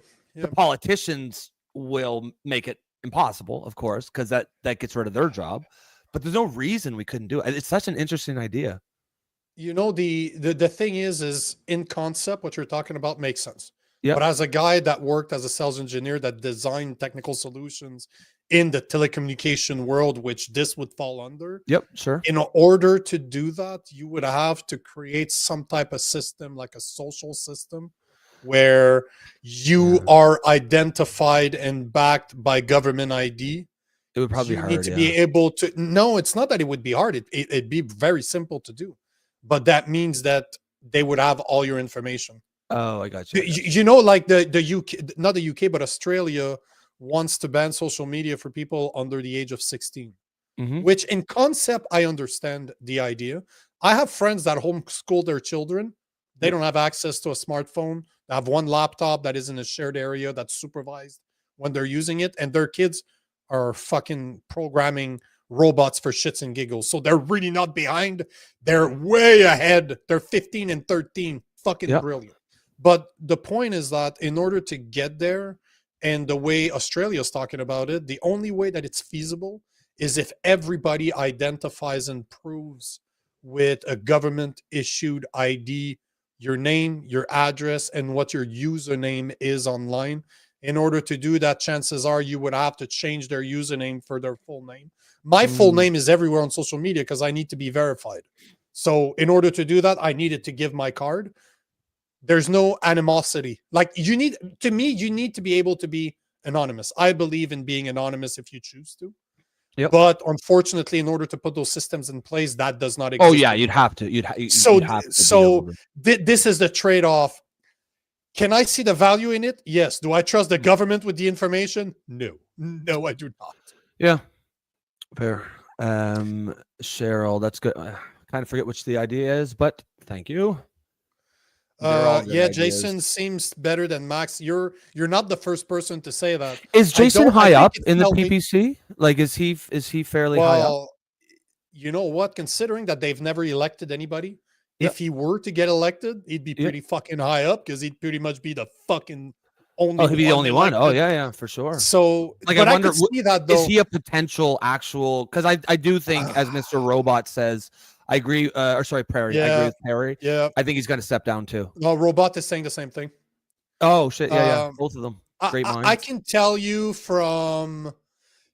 because of the work that we do. At least for my part, I get to interact with a lot of people behind the scene. Like I know a lot of. I don't want to say powerful people, just people that work behind. No, but they work behind the scene, right? No, but they just work behind the scene. I don't know how to describe them, but they're part of people's campaigns. Connected. They're connected. Yeah, I know people from the PPC. I know people from the Conservative, and I can tell you that that's the impression that I got from Maxim too. This is all speculation. This is all my say. This has not been verified by anybody, but this is the way I see it too. I don't know that if Max is not elected this time, I don't know that he will stick around. And can you really blame him? Like, can you? Because one of the problems that both you and I have, and even as a Frenchie, I've had to work extremely hard on my English. Like, I've had to. I've done so much business in English as a Frenchie. I had to develop my English.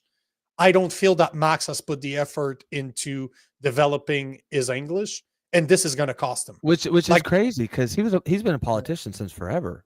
And he's obviously not a dumb guy. Like, he's obviously not a dumb guy.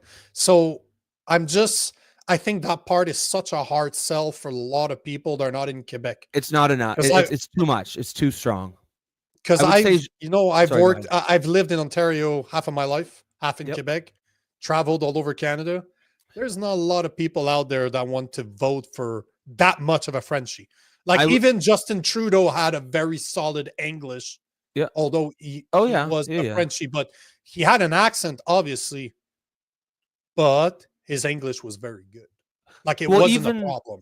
I would say Jean Chrétien is probably as far as you would ever be. Yeah, you'd ever be able to go. Like, that's even pushing it because he had quite a strong one. But Max's is worse than his, and it's a bit dumb. Like, it's a bit silly. I agree. It really shouldn't matter, but it does. Right? But we are like that. Yeah, this is politics. It does matter. But I could see a guy though like Jason Lavigne, because I talk to him all the time, right? Yeah, we've had a lot of personal exchange, him and I. Man, I could see it. Like, I could see a guy like Jason Lavigne being very liked, and because he's been doing a lot of reporting, especially in Alberta, so I could see him playing a massive role within that party, and it would just be good for the party. I could see it. I'd be very curious to see what he does with it, if that's even a possibility. But yeah, I'm a fan. I'm biased. I'm saying right now, when it comes to Jason, I'm biased. I like the guy. He's a great guy and he's smart. I'm just a fan. But that's what I mean when I was asking, is he high up? Like, is he? I don't know enough about PPC politics. I wonder if he's actually an option. Yeah. I wouldn't be surprised if he is, because one of the things that Jason does extremely well is extremely well spoken. And if you look at the amount of podcasts that he's recorded, he's ran conversations with some of the biggest names in the world. Yep. And he's very good at running events. Like, he's very clear. He's very methodical. He's a very intelligent person, and he's witty. Like, you can start fucking with him and he can he'll play with it, and that's something that I don't see in a Pierre Poliev. I don't see that in a Carnegie. I don't see that in the NDP in Jagmeet Singh either. I don't know Maxime if he's witty or not, but again, that goes to the French accent. That's very strong. So even if he is, it loses a bit. It loses a bit of the punch, right? Yep, I agree. Yeah, maybe it is a possibility. Who knows? But it's not the first time I hear that. Tucker says no mention of the 30,000-year warming trend, or that we contribute only 1.5% of the global CO2. China's 30%. I mean, that's the crux of the issue. Even if you really gave a shit and you buy the whole narrative, it doesn't matter what we do. It's not gonna matter. 1.5%. Yeah, which is bullshit. With the amount of trees that we have, we're sub-zero. But even if you believe the 1.5%, the Americans are around 10. China's 3 times. If I remember correctly, it was 34 or 36% of the world CO2 comes from China. And Carney wants us to develop our partnership with South Asia, China, and somehow us not taxing our business and citizens on carbon, as if China cares. It's going to cause a problem. We're not going to be as competitive. That's wild. Are you serious? That's wild, man. It's like, I want to go run against Usain Bolt, but he told me that if I don't shoot myself in the foot first, he's not going to compete with me. He's not going to want to do business with me. Like, he's not going to want to run with me. Like, okay, hold on. It's stupid. What? It's so ridiculous. He's allowed to be the fastest guy. You know what? No, better than that. Usain Bolt told me that he's going to start taking steroids because he's not good enough right now. But I need to shoot myself in the foot if I want to participate in the same race as him.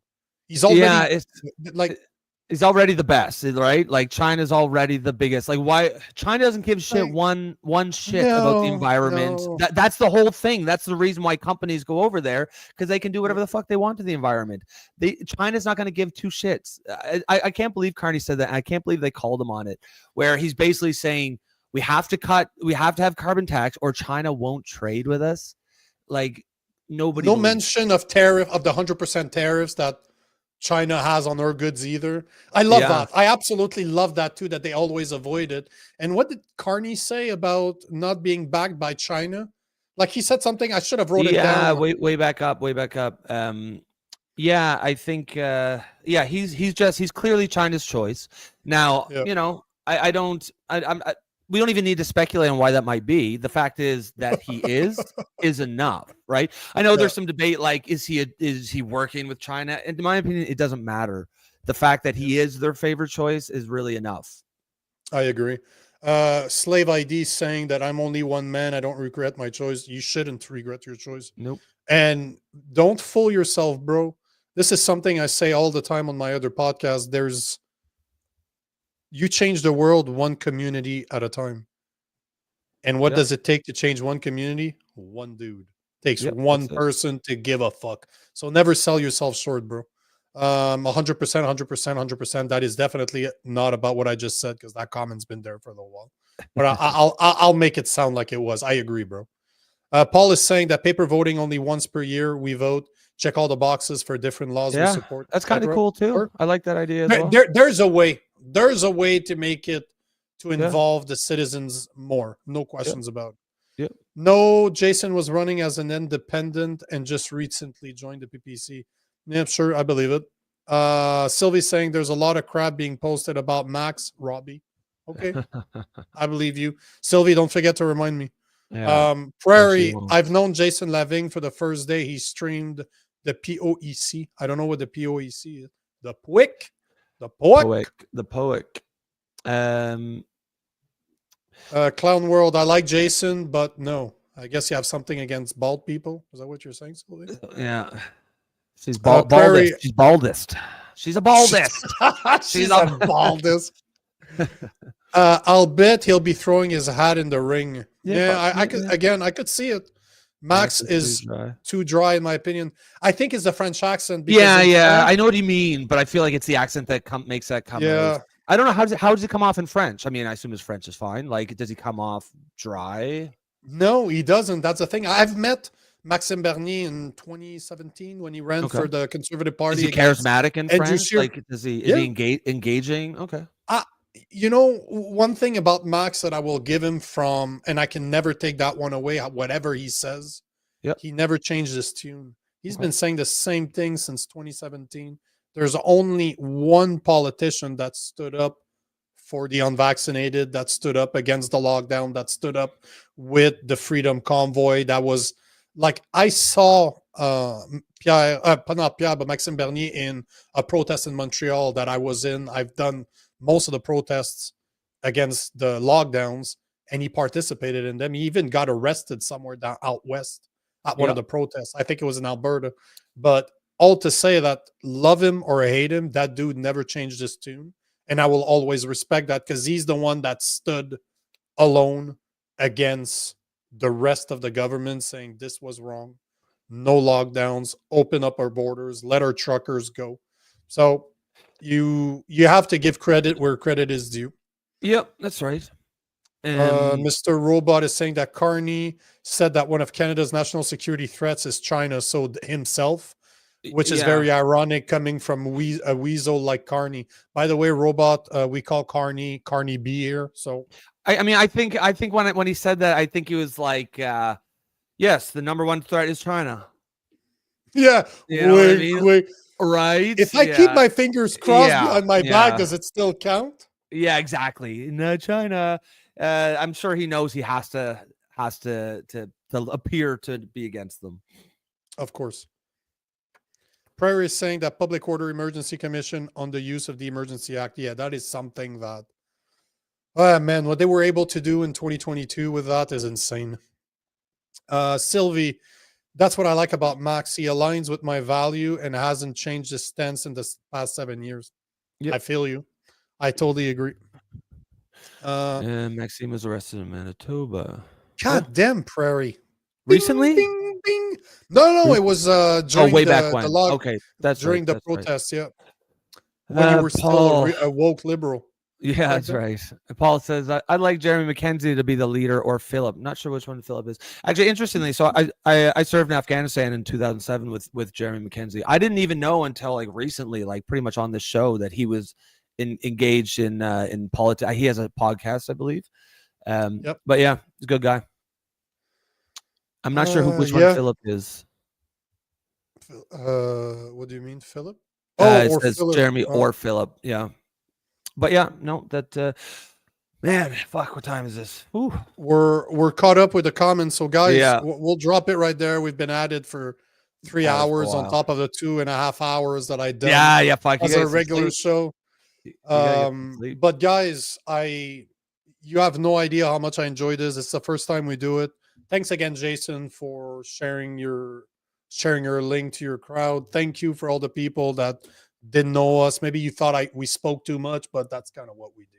Yeah, we like to get each other off. We like to shoot this shit. We're just regular dudes trying to make fun of this crazy world we live in. Yeah, if you can't laugh, if we enjoy the fucking. If we weren't laughing, we'd be crying, right?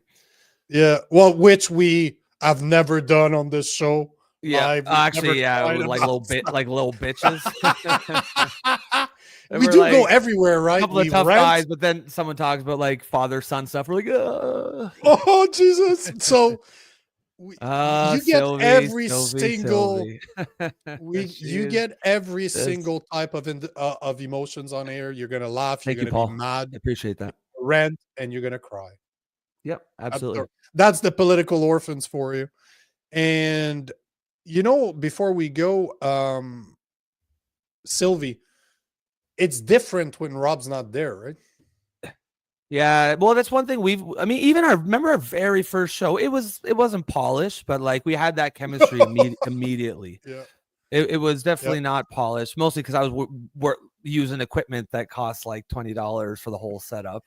But yeah, no, it is, obviously we love Jason here, but I feel like me and you definitely have that chemistry, and I gotta, it's gonna, sometimes it hurts the feelings because Jason, not Jason, but Robbie's gonna start crying soon. Let's talk. So we should probably stop it right here. But no, I got 4 siblings, 3 brothers. We grew up like that, man. Just that's how we show affection in my family. So that's why crying together. Well, no, chirping each other. Yeah, chirping each other. But yeah, and then crying. Yeah, it's Sylvia. We appreciate that. I think it is. It's like like you said. I think it's us, me and Nico together. That sort of is the magic sauce, if you want to call it that.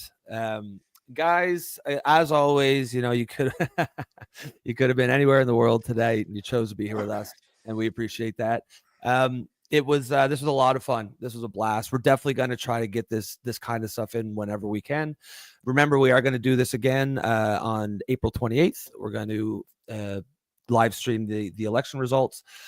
Tune in tomorrow for a regularly scheduled episode of the Political Orphans at noon Eastern time. And guys, if you're new here, then please like and share us at the Poly Orphans on YouTube and X. And I think that will be it. And we will catch you tomorrow. Special sauce, magic